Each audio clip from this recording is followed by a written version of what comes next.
Hello बच्चों, मेरा नाम है मोहित और आपका स्वागत हमारे यूट्यूब चैनल स्टेज चैंपियन में। तो जैसा कि आप जानते हो, आपका बीए सेकंड सेमेस्टर का जो पेपर होने वाला है राजनीतिक विज्ञान का, भारतीय राजनीतिक विचारक, उससे संबंधित जितने भी महत्वपूर्ण जो प्रश्न है उनकी मैं सीरीज करवा रहा हूँ पूरी की पूरा।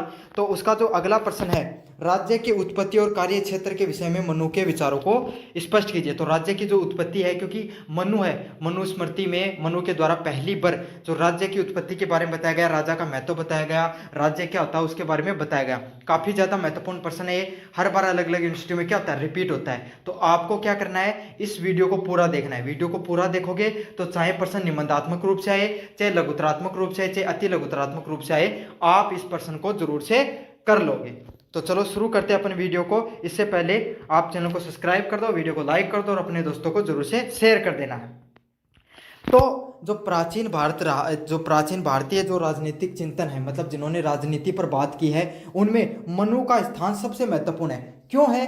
क्योंकि मनु ने पहली बार भारतीय जो राजनीतिक विचारक थे, जो राजनीति पे जिन्होंने बात की, उनमें से सबसे पहले जिसने मनुस्मृति नामक किताब लिखी मनु के द्वारा, जिसमें क्या धर्म और राजनीतिक के दोनों के बीच में जो समन्वय है उसको बताने का प्रयास किया कि भाई धर्म को, राजनीति को, दुनिया को आपस में क्या संबंध है और जो राज्य होता है उसका क्या महत्व होता है, जिससे समाज, धर्म, राजनीति और राज्य के स्वरूपों को समझाया। मतलब समाज कैसे कार्य करता है, धर्म कैसे कार्य करता है, राजनीति कैसे कार्य करती है और राज्य है वो कैसे कार्य करता है। तो અહીંયા ऐसे समझ लो कि आज के टाइम में ना अपन जो भारत देश है पूरो यो के एक पूरो राज्य है। आज उन अपन संग बोला वो टाइम एक राज्य है करता छोटा छोटा, समझ में आ गया? वो कैसे कार्य करता है, सभी लोग मिलजुल कर रहते हैं। तो इस योग के समाज जो है यो कहीं कार्य कर है, समझ में आ गया आपको? धर्म है, जो जिस धर्म को आप मानते हो वो कैसे कार्य करता है। तो और सारी चीजें एक दूसरे से ऐसे जुड़ी होती हैं एकदम घनिष्ठता से, समझ में आ गया आपको? इस पर देखो, बेरो तो सब नहीं हुआ है कि कई चीज कार्य करी, लेकिन पहली बार उन अच्छे से बताने को कार्य कौन करे तो मनुस्मृति के अंदर मनु ने किया था। मनु ने राज्य की उत्पत्ति को नैतिक व धार्मिक आधार पर समझाने का प्रयास किया। तो जो मनु है उन्होंने राज्य की उत्पत्ति, तो मनु के द्वारा जो राज्य बने हो, राज्य की उत्पत्ति, भाई राज्य कहीं बनना शुरू हुआ, समझ में आ गया? पहले आदमी के रिया करता यहाँ, मतलब कबीला में रिया करता, छोटा छोटा ग्रुपा में रिया करता, तो कोई राज्य की जरूरत ही कौन थी। उसका बाद में क्या, इंसान ने धीरे धीरे अपनी प्रगति करना शुरू की और जो अपना भाई खुद का अनाज पैदा करना शुरू कर दिया, नदियों के किनारे रहने लग गए, जनसंख्या बढ़ने लग गई। तो क्या हुआ, एक संस्थागत व्यवस्था की जरूरत थी भाई, एकदम एक सही तरीके से, व्यवस्थित तरीके से सब कुछ रहे तो क्या रहे, सही, सब कुछ सही से चलना लगता है। तब भी क्या हो गई, तब राज्य की धीरे धीरे उत्पत्ति होनी शुरू हुई। तो उन्होंने जो राजा का धर्म संरक्षक माना गया, मतलब राज्य है जो सबसे बड़ो पद की को है, राजा को है, और उनके माने गए मनु के अनुसार धर्म का संरक्षक माना गया, धर्म ने रक्षा करने वाला व्यक्ति को माना गया है। अच्छे से समझाऊंगा हर चीज, बस आगे आपको क्या करना है, ये तो परिचय था राज्य की उत्पत्ति के विषय में मनु के विचार। तो राज्य की भाई उत्पत्ति के सब पहले आप यह समझेंगे कि कोई भी राज्य है, कोई भी देश है, वो सबसे पहले कहीं बने। मनु की राज्य को एक धार्मिक सामाजिक आवश्यकताओं के रूप में देखते हैं। तो मनु है, उन्होंने कोई भी राज्य है उसको कैसे देखते हैं, धार्मिक और सामाजिक आवश्यकता की, मतलब अपने एक धर्म की भी जरूरत है वह चीज और एक समाज की भी जरूरत है।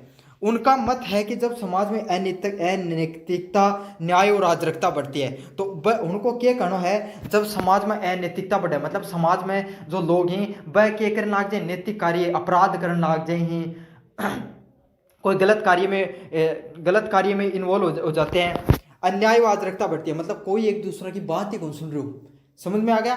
तो क्या होता है, तो मिलकर हमें ऐसे एक व्यक्ति को सत्ता सौंपनी पड़ती है जो न्यायपूर्वक और समाज को धर्म के मार्ग पर चलाए। तो एक ठाडा आदमी ने, सीधी बात है, जब वो कोई नहीं है, कोई भी, मतलब आप समझते हो भेड़ों का झुंड होता है, तो कोई इन न जा कोई न जा, तो एक चाहिए, एक चारावाह चाहिए, है ना, लाठी लेके सारे के सारे ने एकदम सीधी लाइन में चलाओ। भाई बात है, समाज में लोग भी क्यों ही उस तरीका में हुई, उन्हें भी एक सीधा तरीका में चलाने के लिए एक शक्तिशाली व्यक्ति ने, न्यायपूर्ण सही व्यक्ति का थम के देनी पड़े है, सत्ता देनी पड़े है। तो वो क्या कर, सारा लोग डंडा के जोर से जठे, डंडा की जोर से जरूरत पड़े उठे, डंडा की जोर से जठे दिशा दिखाने की जरूरत पड़े उठे, दिशा दिखा के और कठे पुचकार के सारा तरीका से क्या करी, सारा लोगन एक सही रास्ता पर, धर्म का रास्ता पर चला सके, समझ में आ गया। हिंदी में भी समझा देता हूं आपको। ऐसे व्यक्ति को सत्ता सौंपनी चाहिए जो शक्तिशाली हो, न्यायपूर्ण भी हो और धर्म के प्रति भी संरक्षक हो।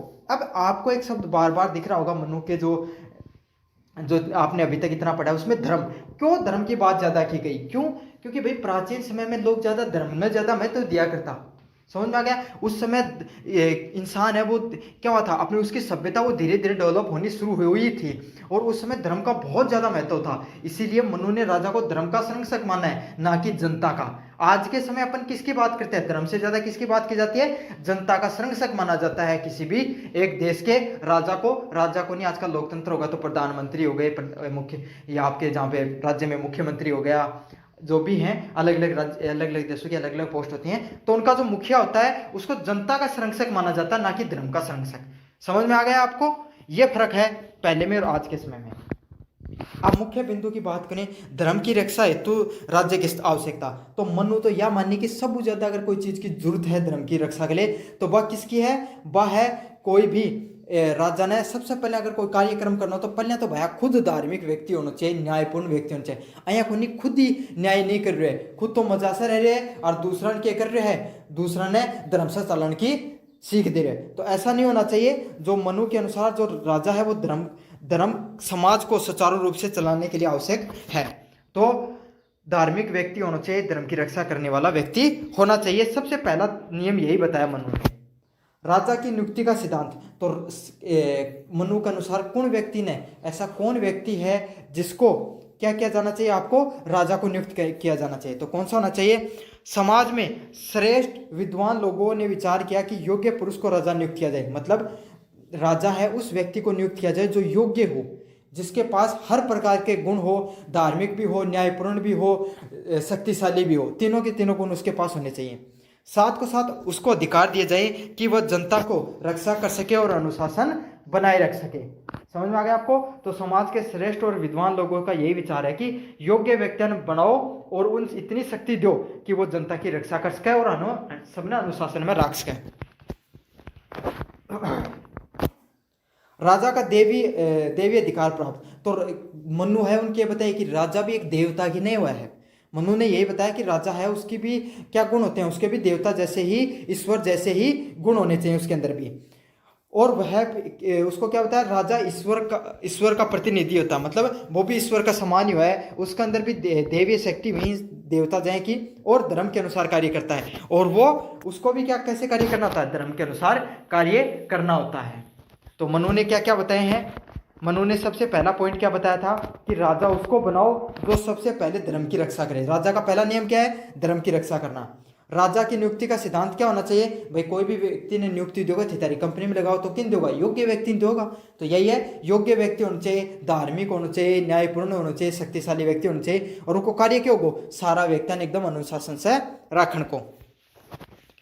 3 नंबर प्रश्न है, राजा को देवी अधिकार, तो मनु बताए कि राजा भी देवता की नहीं हुआ है। राजा कैसा होता है? देवताओं की तरह होता है। उसके पास भी क्यों एक प्रकार की देवीय शक्ति हुए, उसको भी धर्म के अनुसार चलना चाहिए। अगले वाला, बल का प्रयोग वेद। अब चौथा पॉइंट क्या बताओ मुख्य पॉइंट में राजा के लिए कि बल को प्रयोग करते करते लाठी को भी प्रयोग करना पड़े। चाहे गड्रियन जो ये इन चंद जान लग जाए, इन जान लग जाए तो लाठी को प्रयोग करना पड़े ताकि सीधी सीधी जाए एकदम। आया ही कदे कदे दंड को प्रयोग करना उचित मान्य गया है। समझ में आ गया? तो अगर कोई भी व्यक्ति अनुशासन तोड़े तो क्या करना है? दंड नीति का उपयोग करके उसको दंड के सारे सही कर देना है। समझ में आ गया आपको? ये मुख्य पॉइंट होते हैं राजा के प्रति। अगले वाला है, राजा के कार्य क्षेत्र के विषय में मनु के विचार। Function of the state according to Manu. तो मनु ने राजा के प्रमुख कार्य निम्न प्रकार है। तो राजा के क्या क्या प्रमुख कार्य बताए हैं? पहला, धर्म की स्थापना और रक्षा। तो राजा का पहला कर्तव्य क्या होता है कि वो धर्म की रक्षा करे, ब्राह्मणों और अन्य वर्णों को अपने कर्तव्य के पालन को के लिए प्रेरित करे। तो राजा का पहला कर्तव्य यही है कि वो हर व्यक्ति को धर्म को रक्षा करने के लिए, धर्म की आगे बढ़ाने के लिए क्या करे? प्रण ले और खुद भी धार्मिक व्यक्ति होना चाहिए। भाई जब आज सीधी बात है, अगर कहकरी ना बोले नेत्र, जब आगे चलने वाला व्यक्ति सीधो सीधो चलेगा ना एकदम सही रास्ता पे, तो पिछला तो आप ही सीधा सीधा चलेगा। समझ में आ गए। तो खुद ही टेढ़ो बेटो चालना लग जाओ ना, दूसरा तो आप ही छोड़ के पीछे भाग जाएगा। तो यही है कि सबसे पहले राजा को धार्मिक होना होता है, और फिर वो क्या करता है, लोगों को प्रेरित करता है अपने माध्यम से कि वो भी धर्म की रक्षा के लिए कार्य करें और अन्य वर्णों को उनके कर्तव्य के लिए पालन करें। तो ब्राह्मण है, उन्होंने क्या बताया कि भाई धर्म की रक्षा करें, और बाकी जो जो वर्ण है उनका जो जो कार्य है भाई अपना कर्तव्य का पालन करें। न्यायपूर्ण व्यवस्था, राजा को निष्पक्ष न्याय देना चाहिए। तो राजा है ना, राजा को के कार्य एकदम निष्पक्ष न्याय दे। अया को नहीं कि आपको बेटो है तो उन तो बचा लियो और दूसरा को उन फांसी पटांग दियो, ना ना ना, आपको है तो बराबर चढ़ाओ, यही न्याय की गई है। समझ में। मनु ने विस्तार से न्याय प्रणाली, अपराध और दंड का वर्णन किया है। तो जो मनु है उसके द्वारा न्याय प्रणाली को भी वर्णन करेगा भाई कि वो टाइम में कौन सी प्रकार की न्याय प्रणाली होया करती। जहाँ आज के टाइम में सुप्रीम कोर्ट थे, देखो जो हाई कोर्ट होया करता, वो टाइम में वह होया करता। आप पुलिस व्यवस्था है आपका सामने, समझ में आ गया। तो ये कौन सी, ये न्याय व्यवस्था से संबंधित चीजें। तो ऐसा ही बताया गया था कि राज्य में न्याय व्यवस्था होना बहुत जरूरी होती है। अपराध करने वाले को दंड भी मिलना चाहिए, इस चीज की भी बात की गई है। खास बात, एक अच्छा पॉइंट क्या है, राजा को न्याय ही राज्य की नींव है। तो राजा का न्याय, तो राजा के द्वारा जो न्याय होता है ना, वो किस प्रकार का न्याय करता है, वही क्या होती है, राज्य की नींव रखता है। मान ले अगर कोई व्यक्ति है, उसका कोई सगा संबंधी है, उसने क्या कर दिया, अपराध कर दिया, और उसने बराबर उसको अगर सजा दिए, तो हर व्यक्ति को ये संदेश जाएगा कि भाई वो तो आपका खुद का नहीं कौन बख्शा, तो मन कहें बख्शा वो कम कम अपना सही रास्ता पर चलना चाहिए। समझ में आ गया। तो राज्य की नींव मनु के अनुसार क्या होती है, राजा के द्वारा दिया गया न्याय होता है। प्रजा की रक्षा करना, राजा को युद्ध, अपराध और आपदा जैसी स्थितियों में प्रजा की रक्षा करनी चाहिए। तो मुश्किल समय में जब प्रजा पर मुश्किल समय आ जाए, युद्ध हो गया, अपराध हो गया और आपदा, अकाल आ गया, बाढ़ आ गया, ऐसी स्थिति में राजा को क्या करना चाहिए, प्रजा की रक्षा करनी चाहिए। अपनी प्राण की आहुति देने से पीछे नहीं हटना चाहिए। राजा को प्रजापालक कहा गया। तो राजा को के नामों जाना गया, प्रजापालक कहा गया। भाई प्रजा ने जो पालक करे, प्रजा ने एकदम के है डवाल के रखा है, या प्रजा ने एकदम सही से रखा है। समझ में आ गया। प्रजा की रक्षा करने वाले व्यक्ति को ही मनु ने प्रजापालक के रूप में कहा। आर्थिक और राजस्व प्रबंधन, राजा को कर प्रणाली, संपत्ति की रक्षा और संसाधनों को न्याय संगत वितरण सुनिश्चित करना चाहिए। तो राजा को कैसी व्यवस्था लागू करनी चाहिए, राजा को कर प्रणाली। तो कर है ना, मनु के अनुसार, मनु ने बताया है कि कर एक ऐसी चीज है जिसके बिना भी राज्य नहीं चल सकता, और ज्यादा कर लेने पर भी राज्य नहीं चल सकता। समझ में आ गया आपको। तो कर बहुत जरूरी है। क्यों, कोई भी आदमी ने अगर अपना राज्य चलाना है, तो भाई देखो सीधी बात है, घर चलाने के लिए पैसा चाहिए ना, तो राज्य चलाने के लिए भी पैसा चाहिए। तो पिसाएंगा कठिन, घर तो आपा कमा के चला लियो, हाँ, लेकिन पैसा राज्य को कमा के थोड़ा, राजा थोड़ी कमान न जागो, वो थाने देखोगो कमान न जागो, तो राजा कहाँ से लेगा, थे कमाओगा ऊँ ही कुछ हिस्सा आपका रख ले। तो इसको क्या कहा जाता है, कर प्रणाली के नाम से जाना जाता है। दूसरों की संपत्तियों की रक्षा करना, संसाधनों को न्याय संगत वितरण करना। और जो भाई राज्य के अंदर जो लोग हैं, उनकी जो संपत्ति, मतलब उनका घर ही, जो कोई दूसरा राजा अटैक कर दे, तो पर क्या करना, राज्य की रक्षा करनी राजा को धर्म है। संसाधनों का न्याय संगत वितरण करना, तो जो संसाधन ही जाए, खेत ही, जो से कृषि हो गई, आपका पानी हो गया, तो उसका न्याय संगत वितरण करना चाहिए। अया को नहीं आपका ही आपका दे दिया कि लो भाई थे कर लो सारी कृषि, जो आप आपस में बांट लेना, ऐसे नहीं। राजा को बहुत न्याय संगत तरीके से संसाधनों को बांटना चाहिए। दंड व्यवस्था, मनु के अनुसार दंड वह शक्ति है जो समाज को संयमित रखती है। तो मनु के बताई कि भाई लाठी में बहुत जोर है जो कोई चीज में कोई नहीं हुआ है। समझ में आ गया। न्याय में, दंड में वो शक्ति होती है जो किसी चीज में नहीं होती है, जो एक अड़ियल से अड़ियल व्यक्ति बिना अनुशासित व्यक्ति को भी क्या कर देती है, अनुशासित रखने का प्रयास करती है। अनुशासन पालन कराने के लिए दंड की आवश्यकता है। और भाई जठे अया है कि समझा के काम नहीं चला है, उठे दंड भी देना पड़ा आदमी ने। अगले वाले पॉइंट की बात करूं, मनु के विचारों की विशेषता। तो अब जो मनु का जो प्रमुख ये विचार दिया गए हैं, उनकी क्या विशेषता है, तो उनकी क्या विशेषता है। पहला है राज्य को धार्मिक आधार पर स्थापित किया गया। तो मनु की खास बात यही थी कि वो राज्य है उनके आधार पर बतायो, राज्य ने धर्म का आधार पर बांटो। अगले वाला पॉइंट है, राजा का उद्देश्य केवल प्रशासन नहीं बल्कि धार्मिक और नैतिक मूल्यों की स्थापना भी है। तो राज्य को उद्देश्य यही को नहीं कि वो सिर्फ प्रशासन करे, सिर्फ जो प्रशासनिक व्यवस्था है उसको देखे, बल्कि धार्मिक और नैतिक मूल्यों की भी स्थापना का कार्य किसके आता है, वो राजा का ही आता है। तो राजा को उद्देश्य सिर्फ प्रशासन चलाने को नहीं, नेतागिरी करने कोई काम को नहीं सारा दिन, बल्कि धार्मिक धर्म की रक्षा करना, नैतिक मूल्य, समाज है वो अच्छे से व्यवस्थित तरीके से रहे, सभी लोग हंसी खुशी के साथ रहें, इन सब चीज़ों को भी ध्यान में रखना राजा का कार्य होता है। राजा को ईश्वर तुल्य माना है, और जो आप मनु है इन्होंने राजा को क्या माना है, ईश्वर के समान माना है, परंतु उसे भी धर्म के अधीन रहना होगा। तो उनके बतायो कि भाई राजा है ऐसा कोई नहीं कि दूसरा तो ज्ञान दे रहे हो कि भाई जी धर्म के हिसाब रहना चाहिए, और शाम का खुद ही धर्म को क्या कर रखा, धर्म न किनारे रख के अपने भोग विलासता व्याप्त है, ऐसा नहीं, उसे पहले खुद धार्मिक होना होगा। जो भाई आगे रहना उन पहले खुद अनुशासित रहना पड़े, यदि जनता पीछे अनुशासित रह सके है। तो यही है, राजा ने ईश्वर की तरह मान्य है, लेकिन वो ईश्वर इतना ही दिन रहेगो जितना दिन वो खुद काम ईश्वर जाएगा करेगो। अगले वाला प्रश्न है दंड नीति, थ्योरी ऑफ पनिशमेंट। तो मतलब जो मनु है उन्होंने दंड नीति को सबसे प्रमुख स्थान दिया कि भाई अगर कोई इंसान मान रहे नहीं है, कोई इंसान बार बार कुचमादी कर रहे हैं, बार बार अगर अनुशासन को हीनता को प्रयोग कर रहे हैं, तो किसको प्रयोग करना चाहिए, दंड को प्रयोग करना चाहिए। मतलब दंड है उसका भी महत्वपूर्ण स्थान होता है किसी राज्य के अंदर। अगले वाला प्रश्न है राज्य को सामाजिक न्याय, मतलब हर व्यक्ति को बराबर न्याय मिले, चाहे कोई धनवान हो चाहे गरीब हो, चाहे किसी एक कुलीन घर से हो चाहे सामान्य घर से हो, सबको न्याय है वो बराबर मिलना चाहिए। धार्मिक स्थायित्व है, धार्मिक स्थायित्व मतलब समाज के अंदर हर धर्म के व्यक्ति हैं उनका सम्मान हो, उनको क्या मिले, उनको राज्य के अंदर बराबरी का स्थान मिले। और आत्मा अनुशासन, मतलब ऐसा अनुशासन हो जहाँ पर लोग खुद से अनुशासित रहे, ना कि दूसरों के चलाने से। तो राज्य में किस प्रकार का हो, सामाजिक न्याय मिले, धार्मिक स्थायित्व और आत्म अनुशासन देखने को मिले। अब जो के पॉइंट पे जो मनु का जो विचार है उनकी आलोचना करी जाता है।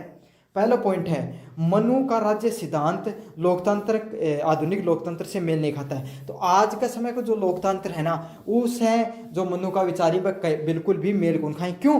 क्योंकि राजा को प्रमुख स्थान हुआ है, और उम राजा को प्रमुख कार्य के धर्म की रक्षा करना। लोकतंत्र में क्या है, जनता की रक्षा करना, जनता को प्रमुख स्थान है।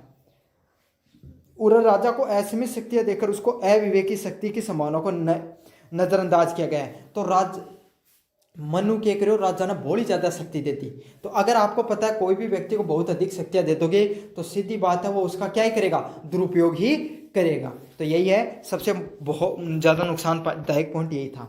जातिवादी ढांचा वर्ण व्यवस्था को प्रोत्साहित किया गया। तो मनु स्मृति को ही सबसे पहले भारतीय समाज में जातिगत व्यवस्था उसको बढ़ावा देने में सबसे प्रमुख स्थान किसका रहा, मनु स्मृति का रहा, जिसने मनु ने लिखा। और यही आगे चलकर क्या रहती है, समाज में असमानता बढ़ती है इस चीज से। धर्म और राजनीति का घालमेल आधुनिक विचारधारा का विरोधाभासी है। तो धर्म और राजनीति का जो आपस में जो बताया है, जो संबंध बताया, वही जाकर आगे क्या होता है, लोग समझदारी का प्रयोग करके धर्म के सारे अपनी राजनीति को चमकाने का कार्य करते हैं। और इससे ना तो धर्म स्थापित हो पाया अच्छे से, ना ही राज्य अच्छे से स्थापित हो पाए, ना ही राजनीति है वो स्थापित हो पाई। तो ये प्रमुख क्या है, जो पॉइंट हैं जिनसे उनके आधार पर मनु की आलोचना की जाती है राज्य की उत्पत्ति के सिद्धांत पर। अब निष्कर्ष की बात करें, मनु के राज्य संबंधित विचार प्राचीन भारतीय परंपरा की गूढ़ राजनीतिक चेतना को दर्शाते हैं। तो मनु का जो राज्य संबंधी विचार ही ये क्यों है, ये भारतीय समाज में जो भारतीय परंपरा राजनीतिक चेतना मतलब जो लोगों की राजनीति का प्रति जो समझ है, राजनीति है, उन बढ़ाने को जो सारावधि ही उनका ये विश्वास था राज्य का प्रमुख कार्य धर्म की स्थापना है। तो उनको क्या विश्वास हो, राज्य को जो प्रमुख कार्य क्यों है, कोई भी धर्म है उसकी स्थापनाओं को प्रमुख कार्य रहे। न्याय व्यवस्था, सभी लोगों के बीच में न्याय लागू करना उनका प्रमुख कार्य होता है। समाज में नैतिकता बनाए रखना, और जो समाज है उसके अंदर जो नैतिकता है वो बनाए रखना भी बहुत जरूरी है। अगर समाज में नैतिकता बनी रहेगी तो ही क्या होगा, लोग है वह अच्छे से चल पाएगा, और जो राज्य है वो भी अच्छे से चल पाएगा। अगर लोग अपराध करेंगे, लोग न्याय नहीं मिलेगा लोगों को, तो समाज है या फिर जो राज्य है वो कभी भी अच्छे से नहीं चल पाएगा। ये सब चीज़ें आज भी महत्वपूर्ण है। तो आज भी धर्म है, न्याय है और समाज में नैतिकता है, दंड नीति, सब आज के समय भी तर्क संगत थी। हालांकि उनके विचार समय की दृष्टि से सीमित थे, लेकिन उन्होंने जो विचार दिए वही वो उस समय तक सीमित थे, उस समय अच्छे लगते थे। क्यों? क्योंकि उस समय समाज ऐसा था, उस समय राज्य ऐसे हुआ करते थे, समाज छोटा हुआ करता था, उस समय की इतनी ज़्यादा ज़रूरतें नहीं थी। लेकिन समय के साथ चीज़ें बदलती हैं और विचारों को भी हमें बदलना पड़ता है। फिर भी वे राजनीतिक चिंतन के ऐतिहासिक विकास के महत्वपूर्ण स्थान स्तंभ हैं। फिर भी उनको भारतीय राजनीतिक व्यवस्था के अंदर उनका स्थान प्रमुख है। तो काफ़ी बड़ा प्रश्न है ये आपके सामने, लेकिन इस अगर आपने ये क्वेश्चन कर लिया तो इसके बाहर आपको और कुछ करने की इतनी ज़्यादा जरूरत नहीं पड़ेगी मनुष्य से संबंधित। धन्यवाद। हेलो बच्चों, मेरा नाम है मोहित और आपका स्वागत हमारे यूट्यूब चैनल हिस्ट्री चैंपियन में। तो जैसा कि आप जानते हो, आपका बीए सेकंड सेमेस्टर का राजनीतिक विज्ञान का पेपर होता है, प्रमुख राजनीतिक विचारक। उसका जो अगला प्रश्न है वो है सामाजिक न्याय और दलितों के उत्थान के लिए विचारों का मूल्यांकन कीजिए। तो जितने भी महत्वपूर्ण प्रश्न है उनकी सीरीज करा रहा हूँ। उसका अगला प्रश्न ये है कि सामाजिक जो न्याय होता है उस पर वो क्या है, और दलितों के उत्थान पर किन्होंने प्रयास किए, उनके विचारों का आपको क्या करना है, मूल्यांकन करना है। काफ़ी ज़्यादा इंपॉर्टेंट प्रश्न है। इसको डॉक्टर भीमराव अम्बेडकर से जोड़कर भी ये प्रश्न पूछा जा सकता है। इस प्रश्न को इस प्रश्न को अपन अगर आप पूरा देख ले तो इस वीडियो को, तो चाहे प्रश्न निबंधात्मक रूप से, चाहे लघुतरात्मक रूप से, चाहे अति लघुतरात्मक रूप से, आप इस प्रश्न को बहुत आराम से कर दोगे। तो आपको क्या करना है, बस वीडियो को पूरा देखना है, साथ साथ चैनल को सब्सक्राइब कर देना है, वीडियो को लाइक कर देना और अपने दोस्तों को जरूर से शेयर कर देना है। तो चलो शुरू करें अपन। देखो, सामाजिक न्याय होता क्या है, सबसे पहले मैं आपको समझाऊंगा। दो बच्चे हैं, एक बच्चा है जो सरकारी स्कूल में पढ़ता और एक पढ़ो है जो भाई इंग्लिश मीडियम और अच्छी तगड़ी स्कूल में जो बहुत तगड़ा प्रोफेसर मतलब टीचर पढ़ाई टॉप लेवल का पूरा भारत का। अब आप एक बात बताओ, जो सरकारी स्कूल में पढ़ा जहाँ पर शिक्षकों की कमी से जूझ रही है, जो टीचर ही को नहीं, अब दोनों के शैक्षणिक स्तर में आपको अंतर है वो साफ का साफ पता चल जाएगा।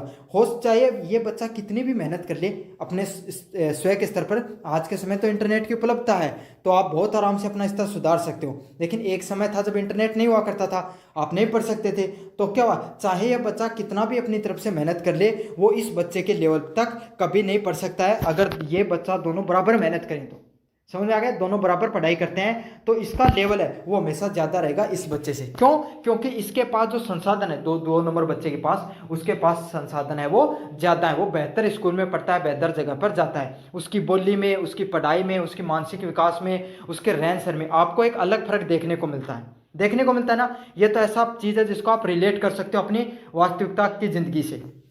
तो यही है, समाज के अंदर भी कुछ ऐसे लोग होते हैं जिनके पास क्या होता है, जिनके पास कम अधिकार होते हैं, समझ में आ गया, जिनके पास ज़मीन नहीं होती है, जिनके पास क्या होता है, संसाधन बहुत कम होते हैं, पैसे की बहुलता भी कम होती है, समझ में आ गया। और एक ऐसा आदमी है जिसके पास ज़मीन भी बहुत ज़्यादा है और पैसा भी है, तो वो क्या करेगा भाई, वो बहुत आराम से चीज़ों को, संसाधनों को अपने कवर में कर सकता है। तो यही फर्क होता है समाज के अंदर दो प्रकार के लोगों में। तो भारत जैसा देश है, वहाँ पर क्या होता है, सामाजिक संरचना वाले में सामाजिक न्याय केवल एक कानूनी व्यवस्था नहीं है। तो एक जो कम पैसे वाला और एक जो बहुत पैसे वाला है, या ऐसे समझ लो एक सरकारी स्कूल का बच्चा और एक जो मैंने प्राइवेट स्कूल का बच्चा, उनके लिए सरकार एक ऐसी व्यवस्था लागू करे जिसमें दोनों का स्तर वो बराबर आ सके, दोनों है वो बच्चे हैं वो अपने स्तर को बराबर ला सकें। तो अब क्या किया गया, जैसे सरकार ने एक नियम बनाया कि जो प्राइवेट स्कूल के जो टीचर हैं, जो 2 नंबर जिसमें पढ़ता है, इसके सप्ताह में 2 दिन जो स्कूल के जो टीचर टीचर हैं वो यहाँ पर जाकर पढ़ाएंगे। मान लो अप्रासंगिक बात है, लेकिन मान लीजिए वो वहाँ पर जाके पढ़ाएंगे, तो क्या हो जाएगा, इस बच्चे का भी इस तरह वो धीरे धीरे इसके बराबर आना शुरू हो जाएगा। तो इसी को क्या कहा गया, इसी को सामाजिक न्याय के रूप में कहा गया। समझ में आ गई आपको, जहां पर दो समाज के लोग हो गए, दो व्यक्तियों के बीच में संसाधन है, उनके अंदर असीमित अंतर है, तो उसको कम करने के लिए सरकार जो प्रयास करती है उसी को क्या कहा जाता है, सामाजिक न्याय के नाम से जाना जाता है। भारतीय समाज में वर्षों से चली आ रही जातिगत विषमता के कारण दलित वर्ग सामाजिक आर्थिक और शैक्षणिक रूप से उपेक्षित रहा। तो आपको पता है बहुत पुराने समय से हमारे जो भारत है वहाँ पर क्या थी जातिगत विषमता देखने को मिलती थी। तो जाति के आधार पर लोगों को क्या किया जाता था, बांट दिया जाता था। तो क्या होता था, समाज में एक ऐसा वर्ग उत्पन्न हुआ जिसके पास सामाजिक अधिकार भी नहीं थे। तो समाज में उनको लोग तिरस्कृत करके रखते थे, उनके हाथ का खाना नहीं खाते थे, उनको मंदिरों में जाने का अधिकार नहीं था, उनको शिक्षा प्राप्त करने का अधिकार नहीं था, उनको एक अच्छा कार्य या अच्छा जीवन जीने का अधिकार नहीं था। तो क्या हो गया, वो वैसे पीछे छूटते चले गए समाज से। अगला क्या, आर्थिक दृष्टि से। अब कोई व्यक्ति है, उसको अगर कोई हाथ का कोई काम नहीं करवाना चाहता, उसका हाथ का खाना तक नहीं, मतलब कोई खाना छू दिया, पानी को टच कर दिया तो पीना नहीं चाहता, तो क्या उसको कोई कार्य देगा या कोई उसके हाथ से कोई कार्य करवाना चाहेगा? तो भाई पहले, आज के समय तो इंटरनेट का ज़माना आ गया, लेकिन पहले के समय तो सारे कार्य ऐसे होते थे जहाँ पर इंसानों का इन्वॉल्वमेंट रहता था, इंसान एक दूसरे से जुड़े होते थे। तो क्या उन लोगों को उनके पहले खेती का कार्य ज़्यादा होता था, तो खेतों में कोई कार्य नहीं करवाता था, काम नहीं करवाता था, तो क्या हो जाए, वो लोग हैं उनके पास पैसे की भी धीरे धीरे कमी हो गई, आर्थिक रूप से वो भी कमज़ोर होने लग गए, क्योंकि संसाधन होते नहीं थे, ज़मीन भी नहीं थी उनके पास शैक्षणिक रूप से, और उन लोगों को शिक्षा प्राप्त करने का भी अधिकार नहीं था, स्कूलों में भी जाने नहीं दिया जाता था। क्यों? क्योंकि उसमें उच्च स्कूल के लोग, टीचर कौन होते थे? उच्च स्कूल के लोग, वो नीचे लोगों को पढ़ने नहीं देते थे, उनके पास नहीं बैठते थे, तो पढ़ाई कैसे हो सकती है? तो यही है, वो शिक्षित रूप से भी पीछे रह गए। तो समाज के हर दृष्टिकोण में एक समाज का एक वर्ग वो पीछे रह गया। ऐसे में सामाजिक न्याय और दलितों के उत्थान के विचार ने भारत में समानता का अधिकार और समावेश की विकास रखा। तो इसी चीज़ के लिए दलित है, जो पिछड़ा हुआ समाज है, उसके लिए भारत में उनको बराबर लाने के लिए, सारे समाज के लिए समानता का अधिकार और समावेश का मतलब सभी लोगों को बराबर अधिकार दिए। तो मैं था ना, एक उदाहरण दियो ना कि स्कूल को जो 1 नंबर स्कूल को बच्चों है, 2 नंबर जो स्कूल को बच्चों है, उसको क्या किया जाए, उसको बराबर लाने के लिए क्या किया गया, प्रयास किए गए। जो 2 नंबर स्कूल के जो टीचर्स हैं, वो 1 नंबर के स्कूल में जाकर पढ़ाएंगे ताकि इसका भी स्तर सुधर सके। इसको कुछ एक्स्ट्रा प्रिविलेज दिए गए। समझ में आ गया आपको? तो यही होता है, ये बच्चा पिछड़ा हुआ है, इसको बराबर लाने के लिए जो प्रयास किए जाते हैं, उसी को सामाजिक न्याय के नाम से जाना जाता है।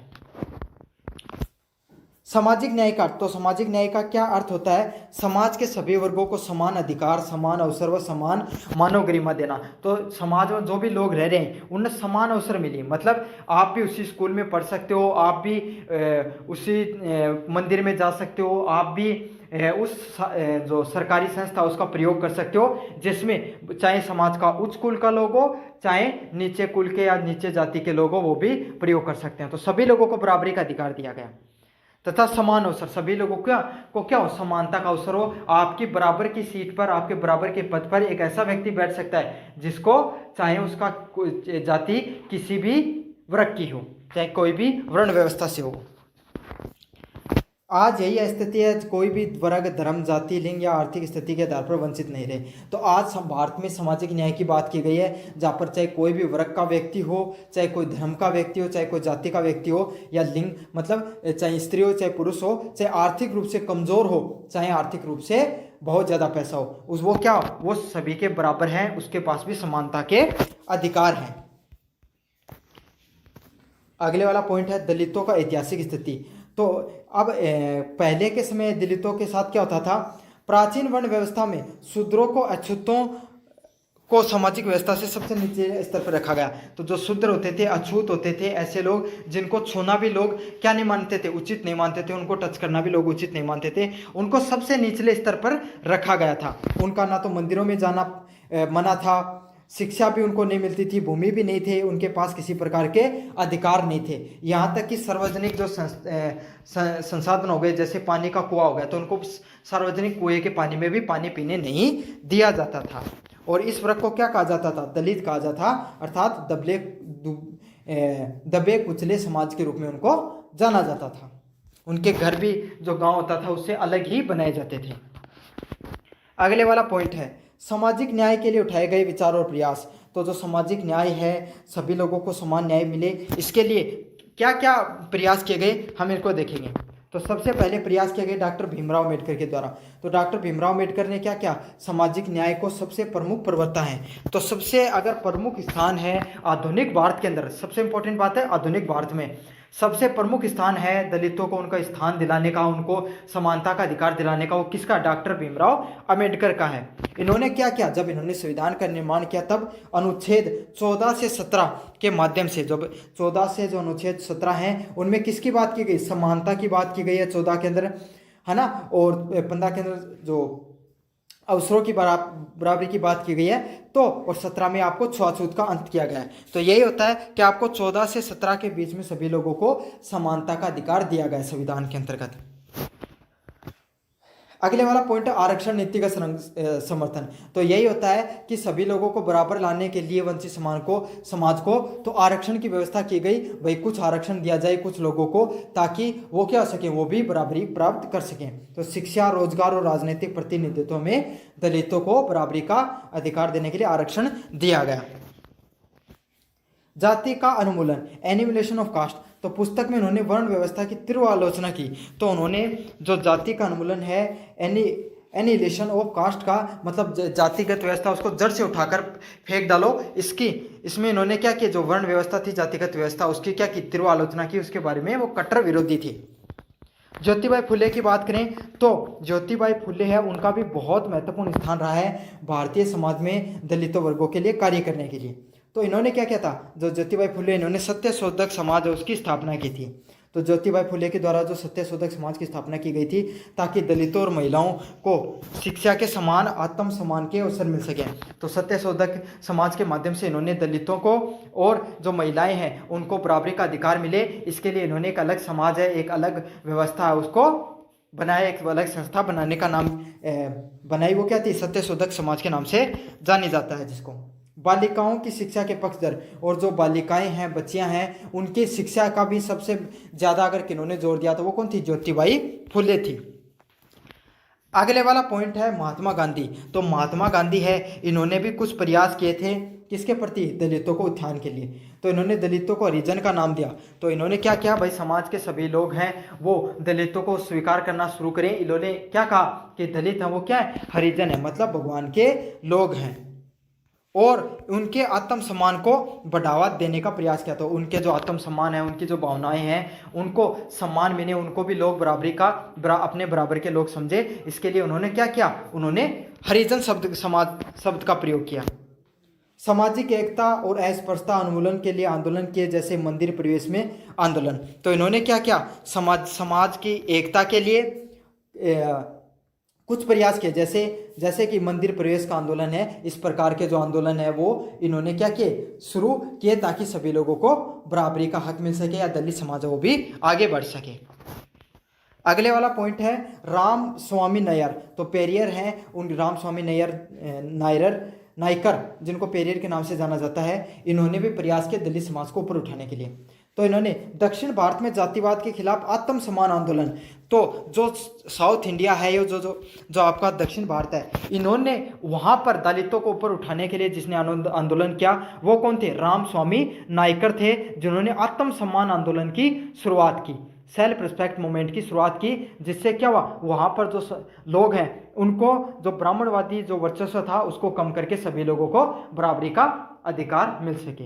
तो इनमें किन्होंने शुरू की, इनमें राम स्वामी नैयर उन्होंने शुरू की आत्म सम्मान आंदोलन को। अब 4 नंबर पॉइंट की बात करें, संविधान और कानूनी प्रावधान।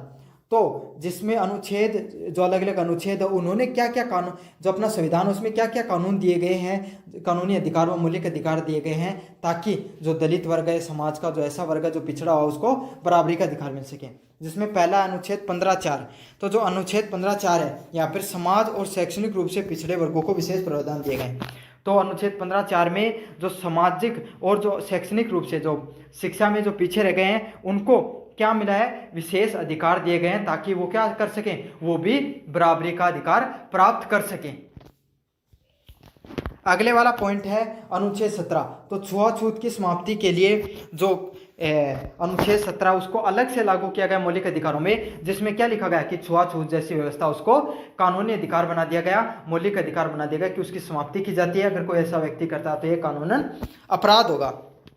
अगला वाला पॉइंट है SC/ST अत्याचार निवारण अधिनियम है 1989 को बनाया गया, जिसमें SC/ST पर अगर कोई अत्याचार करता है, गलत शब्दों का उपयोग करता है, अपशब्दों का उपयोग करता है, तो वो भी उसमें कानूनी रूप से उनको संरक्षण दिया गया है।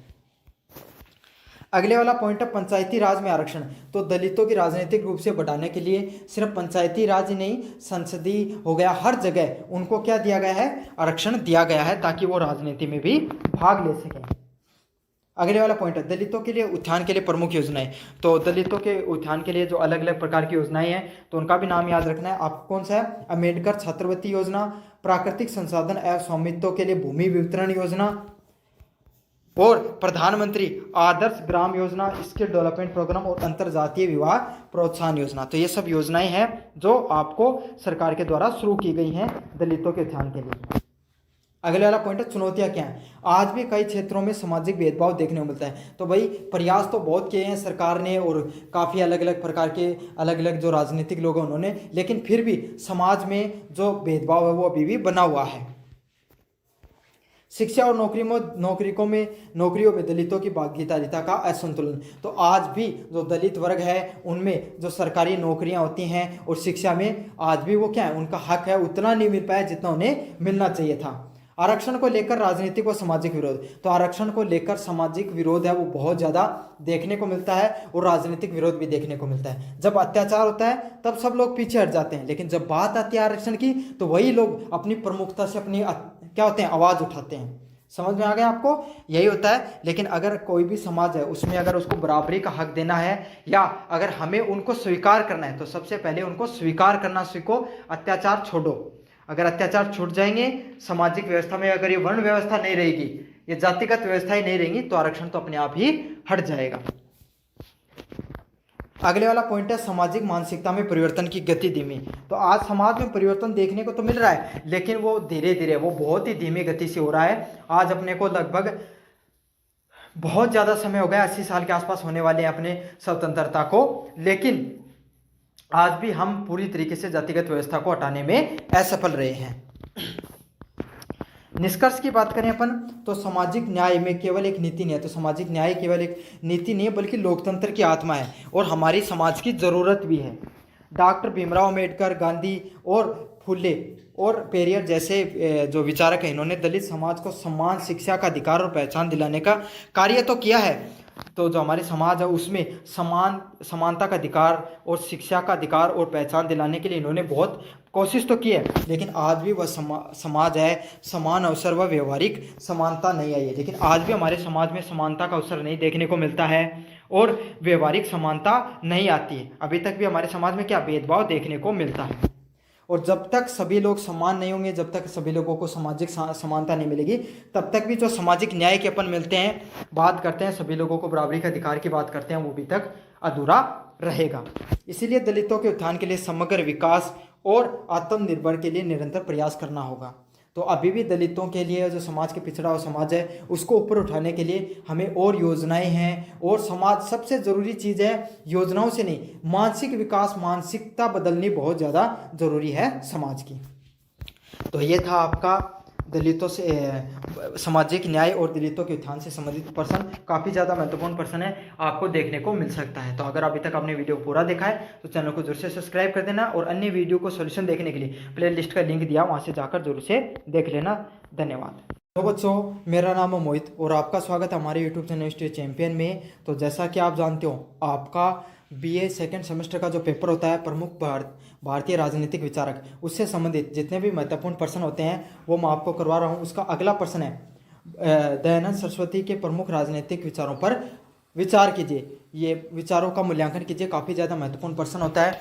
अलग अलग विश्वविद्यालयों में बहुत बार ये प्रश्न पूछा जाता है। तो आपको क्या करना है, वीडियो पूरा देखना है। अगर आप वीडियो पूरा देखोगे तो चाहे प्रश्न निबंधात्मक रूप से है, चाहे लघुतरात्मक रूप से है, चाहे अति लघुतरात्मक रूप से है, आप इस प्रश्न को बहुत अच्छे से कर दोगे।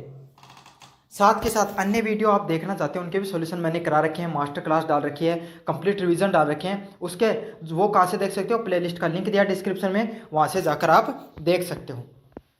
साथ के साथ चैनल को सब्सक्राइब कर देना, वीडियो को लाइक कर देना और अपने दोस्तों को जरूर से शेयर कर देना। तो पहले प्रश्न की बात करूँ, जो स्वामी दयानंद सरस्वती है, इन्होंने 1824 से लेकर 1888 के बीच में इनका जीवन काल रहा। समझ में आएगा, 1824 से लेकर 1883 तक इनका जीवन काल रहता है। और 19वीं शताब्दी के ये भारत के सबसे बड़े धार्मिक व सामाजिक पुण्य जागरण आंदोलन के प्रमुख अग्रणी विचारी थे, अग्रणी व्यक्ति थे। तो आपको पता है भारत में उस समय जो 18वीं शताब्दी के समय क्या था, जो अंग्रेज हैं ये भी भारत के अंदर अपने पैर जमा चुके थे। सामाजिक व्यवस्था वो पूरी बिगड़ चुकी थी। हम अंग्रेज़ों के द्वारा भी त्रस्त हो चुके थे। उससे पहले जो मुगल थे, उन्होंने भी भारतीय समाज को क्या कर दिया था, हिंदुओं को तोड़ दिया था, उनको पूरी तरीके से क्या कर दिया था, परेशान कर रखा था। तो समाज है वो पूरी तरीके से हतोत्साहित था, समाज अपनी कुरीतियों से, सामाजिक अव्यवस्थाओं से फैला हुआ था। तो उसी समय कुछ व्यक्तियों का जन्म होता है जिन्होंने क्या करते हैं, समाज के अंदर पुनः जागरण का कार्य करते हैं। उनमें से जो एक प्रमुख व्यक्ति है उनका क्या नाम है, स्वामी दयानंद सरस्वती है, वो एक प्रमुख व्यक्ति होते हैं और उनको भारतीय आर्य समाज का क्या माना जाता है, संस्थापक के रूप में माना जाता है। उन्होंने भारतीय समाज के अंदर क्या किया, अंधविश्वास, रूढ़ियों और सामाजिक कुरीतियों से मुक्त करने का प्रयास किया। तो उन्होंने जो भारतीय समाज है उसमें अंधविश्वास, जो रूढ़ियां हैं और जो सामाजिक कुरीतियां हैं उनसे क्या किया, उनको मुक्त करके समाज को आगे बढ़ाने में प्रयास किया। उनका नारा था वेदों की ओर लौटो। तो जो भारत में क्या हो गया था, भारत में उस समय जो मुस्लिम आक्रमण थे, तो हिंदू है वो परेशान होकर कुछ लोगों ने मुस्लिम धर्म को अपना लिया था, कुछ लोग अंग्रेजों ने मिशनरियों के द्वारा ईसाई धर्म को अपनाने पर मजबूर कर दिया था। तो यही होता है कि उसी समय तो जो स्वामी दयानंद सरस्वती इन्होंने क्या किया था, एक नारा दिया था, वेदों की तरफ लौटो। हमें फिर से जो लोग दूसरे धर्म अपना चुके हैं उनको फिर से हिंदू धर्म में लाने का इन्होंने प्रयास किया और यही इनका प्रमुख नारा है। तो छोटे वाले प्रश्नों में यह भी आ सकता है कि वेदों की ओर लौटो ये किन्होंने नारा दिया था। अगले वाला प्रश्न है, जो पॉइंट है, स्वामी दयानंद सरस्वती के प्रमुख विचार। अगले वाला पॉइंट है स्वामी दयानंद सरस्वती के जो प्रमुख विचार होते हैं उसमें जो पहला विचार होता है वेदों की सर्वोच्चता में विश्वास। तो सुपरमेसी ऑफ द वेदास, तो वेद होते हैं उन पर उनका क्या होता है, विश्वास है। उन पर इन्होंने सबसे ज्यादा क्या दिया था, इन्होंने सबसे ज्यादा जोर किस पे दिया था, वेदों पर दिया था। तो इन्होंने वेदों को ही सर्वोच्च ज्ञान का स्रोत माना। तो इन्होंने कहा कि वेद हैं वही वास्तविक हमारे ज्ञान के क्या है, स्रोत हैं। उनका मानना था कि वेद निराकार ईश्वर द्वारा रचित हैं, उसमें धर्म, विज्ञान और समाज और राजनीति के मूल सिद्धांत हैं। तो उन्होंने क्या माना था, वेद है वो कैसे निराकार है, मतलब निराकार क्या, जिसमें ईश्वर का कोई आकार नहीं बताया गया, मूर्ति पूजा की बात नहीं की गई है। साथ के साथ उसमें क्या बात की गई है, धर्म की बात की गई, भाई धर्म से संबंधित तो थे वेद, समाज की बात की गई थी, विज्ञान की बात की गई थी और राजनीति के बारे में भी बात की गई थी। तो इन्होंने यही कहा था वेद हैं वो हमारे सबसे सर्वोच्च स्थान रखते हैं हमारे समाज के अंदर। आपका जो इससे संबंधित, धर्म से संबंधित, राजनीति से संबंधित और विज्ञान से संबंधित सारी की सारी चीजें वो हमारे वेदों में ही व्याप्त हैं। उन्होंने वेदों को प्रमाणिक और वैज्ञानिक व्याख्या पर बल दिया। तो इन्होंने क्या कहा, जो वेद हैं वो क्या प्रमाणिक है, मतलब उनमें जो बात कही गई है वो सत्य है और वैज्ञानिक रूप से भी प्रूवन बात है। और ये कहीं हद तक ये बात है वो सत्य भी होती है। हमारे वेदों में कुछ ऐसी बातें बताई गई हैं जो आज के समय में साइंस के अंदर क्या हो रही है, उनकी डिस्कवरी अभी भी चल रही है। तो इन्होंने क्या था, सबसे महत्वपूर्ण पॉइंट यही है कि इन्होंने वेदों की सर्वोच्चता पर, वेदों को ही सब कुछ माना था। अगले वाला पॉइंट है ईश्वर का स्वरूप, कॉन्सेप्ट ऑफ गॉड। तो ये भगवान को कैसा मानते थे, ये भगवान को एकेश्वरवाद में विश्वास रखते थे। समझ में आ गया कि ईश्वर है वो इस दुनिया में सिर्फ एक ही है, वो निराकार है, वो कण कण में व्याप्त रहता है। इन्होंने मूर्ति पूजा, तीर्थ, अंधविश्वास और कर्मकांड का विरोध किया था। तो इन्होंने क्या किया था, मूर्ति पूजा होती है उसका विरोध किया था। इनके अनुसार ईश्वर वो निराकार होता है, सर्वज्ञ होता है, हर जगह रहता है और न्यायकारी होता है। न्याय करने का कार्य भी किसका होता है, ईश्वर का ही होता है। तो इन्होंने क्या किया था, इन्होंने जो ईश्वर पूजा पर ध्यान दिया था और ईश्वर को कैसा माना, निराकारी माना, ऐसा जिसका कोई आकार नहीं होता है, सर्वव्यापी, हर जगह वो व्याप्त है और न्यायकारी, मतलब वो न्याय करने का कार्य करना होता है। समझ में। और खास बात इनका यह है कि इन्होंने मूर्ति पूजा का खंडन किया था कि मूर्ति पूजा पर ये बिल्कुल भी विश्वास नहीं रखते थे। अंधविश्वास हो गए, कर्मकांड हो गए, बलि वगैरह देना होगा, इस पर भी इनका क्या करते थे, इनका विरोध करते थे। तो पहला पॉइंट है इनको वेदों पर विश्वास था। दूसरा मूर्ति पूजा, धार्मिक अंधविश्वास हो गए हिंदू धर्म में, उनको इन्होंने क्या किया था, विरोध किया था और ईश्वर को निराकार रूप में माना। अगले वाला पॉइंट है सामाजिक सुधार। इन्होंने सती प्रथा, बाल विवाह, अस्पृश्यता और स्त्री शोषण का विरोध किया था। तो इन्होंने क्या किया, जो सती प्रथा है, समझ में आ गया, जो सती प्रथा है जिसमें महिलाओं को क्या कर दिया था, सती बनने के लिए मजबूर किया जाता था, वो प्रथा हो गई। बाल विवाह, बच्चों का छोटे बचपन में विवाह कर देना, उससे संबंधित, और अस्पृश्यता, छुआछूत हो गई, जातिगत व्यवस्था हो गई, उस पर इन्होंने क्या किया था, इन सब कुप्रथाओं का इन्होंने विरोध किया था। ये इनके बिल्कुल खिलाफ थे। इन्होंने स्त्री शिक्षा, विधवा पुनर्विवाह और समानता का समर्थन किया। तो ये क्या थे, इन्होंने जो स्त्री होगी, महिलाओं से संबंधित सुधारों की बात, सुधारों की इन्होंने बात की स्वामी दयानंद सरस्वती में ने। विधवा पुनर्विवाह, तो जो महिलाएं विधवा हो गई उनकी पुनर्विवाह किया जाना चाहिए, इस पर इन्होंने बात की। और समानता का समर्थन किया कि हर व्यक्ति उसको समानता का अधिकार है, इस बात का भी इन्होंने क्या किया, समर्थन किया। उन्होंने वर्ण व्यवस्था के गुण और कर्म के आधार पर स्वीकार किया, न कि जन्म के आधार पे। तो इन्होंने जो समाज में जो जातिगत व्यवस्था है या जो वर्ण व्यवस्था है, उन्होंने क्या बताया कि ये गुणों के आधार पर होनी चाहिए, गुण और कर्म के आधार पर होनी चाहिए। कोई भी व्यक्ति के जैसे गुण हैं, जैसे वो कर्म करता है, उसके आधार पर होनी चाहिए, ना कि जन्म के आधार पर ही ये अपनी जो जातिगत व्यवस्था उसको बनाकर रखें। अगले वाला पॉइंट है शिक्षा का प्रचार प्रसार। तो शिक्षा है उसके प्रचार के लिए भी स्वामी दयानंद सरस्वती ने बहुत से प्रयास किए थे। इन्होंने क्या कहा था, आधुनिक शिक्षा और वैदिक शिक्षा के समन्वय की बात की।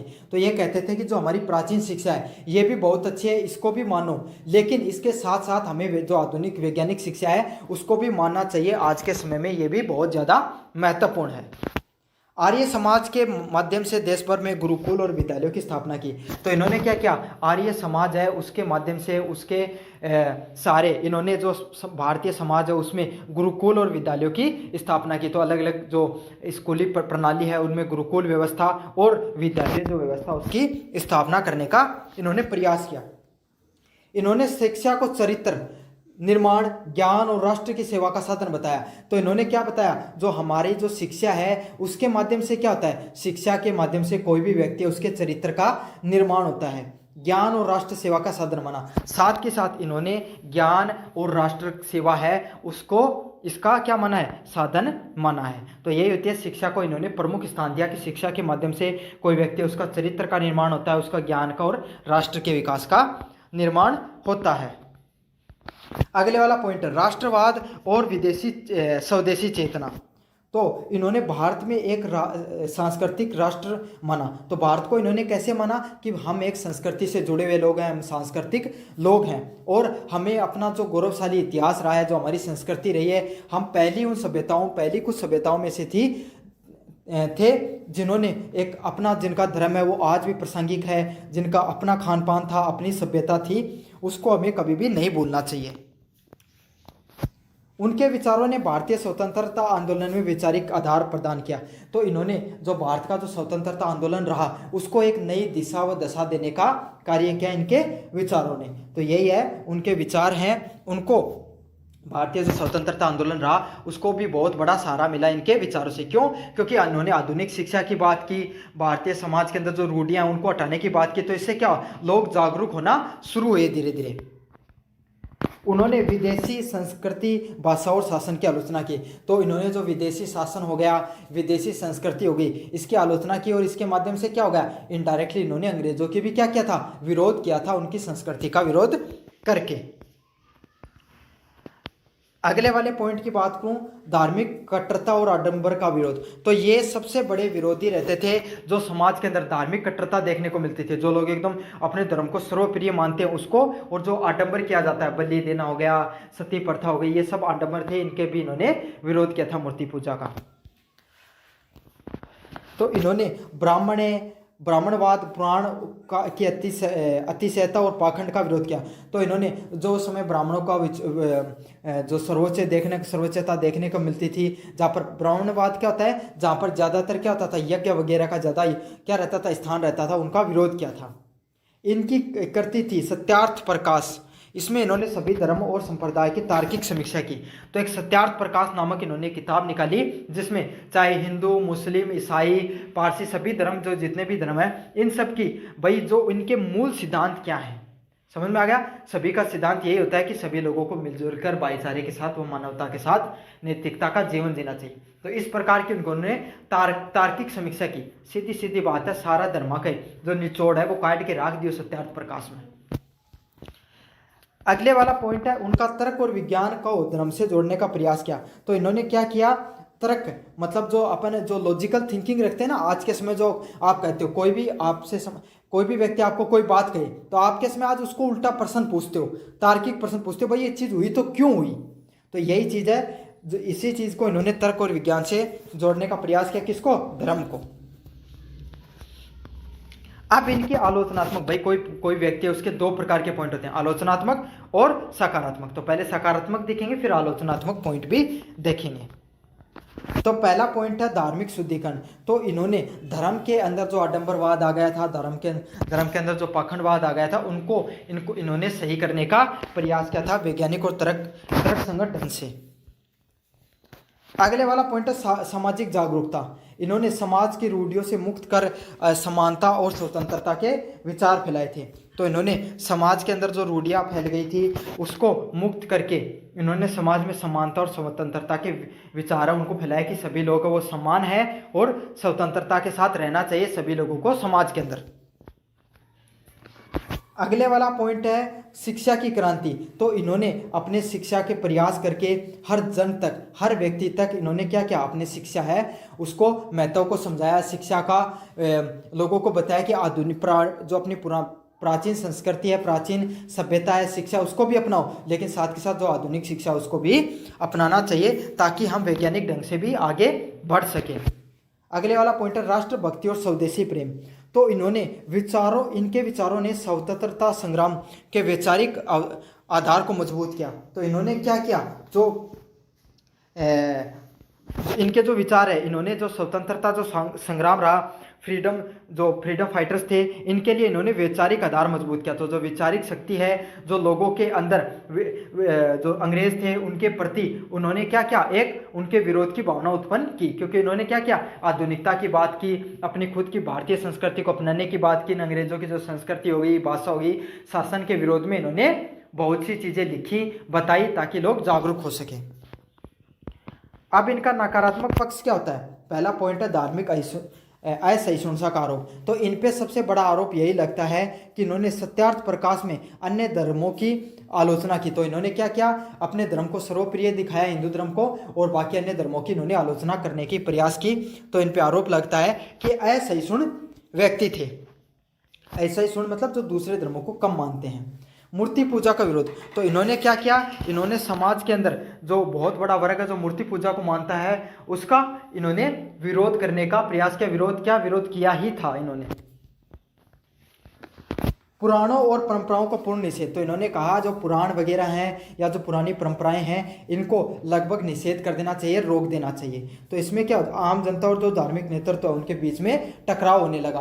तो इनको जो मानने वाले लोग थे वो इन सब चीज़ों को नहीं मानते थे, लेकिन कुछ लोग है भाई जिनका काम यही था धार्मिक इन सब चीज़ों को चलाने का, तो उनका तो क्या हुआ, इन्होंने आम जनता है जो इनको फॉलोअर थे और जो इनको नहीं मानते थे उन दोनों के बीच में टकराव होने लगा।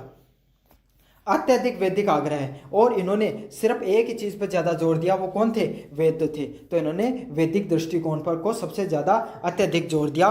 इसके अलावा इन्होंने दूसरी चीज़ों को ज़्यादा नहीं माना। तो एक चीज़ को आप सब कुछ नहीं मान सकते, क्योंकि कोई भी चीज़ हो वो संपूर्ण नहीं हो सकती इस दुनिया में। तो यही है इनके ये कुछ आपके आलोचनात्मक पॉइंट है। धार्मिक असहिष्णुता, मूर्ति पूजा का विरोध, पुराण और परंपराओं का पूर्ण निषेध और अत्यधिक वैदिक आग्रह के नाम से देखते हैं अपन। अब निष्कर्ष की बात करें, स्वामी दयानंद सरस्वती ने भारतीय समाज के सामाजिक, धार्मिक व बौद्धिक पुनर्जागरण के प्रमुख स्तंभ थे। तो इन्होंने स्वामी दयानंद सरस्वती इन्होंने समाज में हमारी जो सामाजिक, धार्मिक और वैदिक जो संस्कृति है उसको क्या क्या ऊपर उठाने का, पुनर्जागरण करने का, एक नई विचारधारा लाने का इन्होंने योगदान दिया। इन्होंने समाज में चिंतन, सुधार व आत्म निर्भरता की भावना जगाई। तो इन्होंने क्या क्या, हमारे समाज में चिंतन की जो भावना होती है उसको सुधार के, लोगों के जीवन में सुधार की भावना को, और आत्मनिर्भरता की जो भावना है, लोगों में एक दूसरे के प्रति निर्भर रहे, उसकी भावना को इन्होंने जगाया। यद्यपि उनके विचारों में कुछ विवाद भी रहे, लेकिन उनके विचार हैं उनमें मूर्ति पूजा हो गई, वेदों को सब कुछ मानना हो गया, दूसरे धर्म को प्रति असहिष्णुता, ये कुछ विवादों में भी रहे, कुछ वैचारिक टकराव भी लोगों के साथ इनके जरूर रहे। इनकी सोच ने आधुनिक भारत के निर्माण में गहरा योगदान दिया, लेकिन उस समय वो विचार बहुत लोगों को बुरे लगे होंगे, लेकिन दीर्घकालीन उनके लाभ यही रहा कि आज अपन जो भारतीय समाज देखते हैं इसका निर्माण में इनका बहुत बड़ा योगदान रहता है। उनके विचार आज भी प्रासंगिक है, और उन्होंने जो विचार दिए थे वो आज के समय भी प्रासंगिक, आज के समय में भी हमें वास्तविक लगते हैं।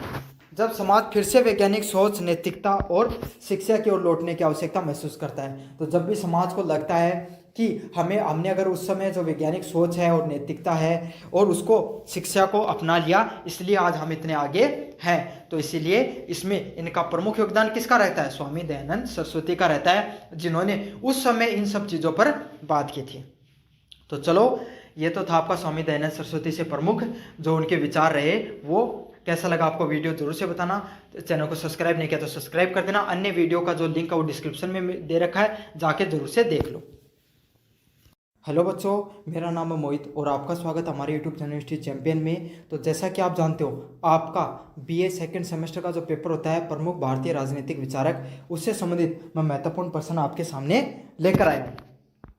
उसका जो अगला प्रश्न है, लोकतंत्र समाजवाद पर नेहरू के विचारों को सविस्तार उल्लेख कीजिए। तो लोकतांत्रिक व्यवस्था में जो जवाहरलाल नेहरू है उनके क्या विचार रहे, उनको आपको सविस्तार से बताना है। काफ़ी ज़्यादा महत्वपूर्ण प्रश्न है आपके सामने।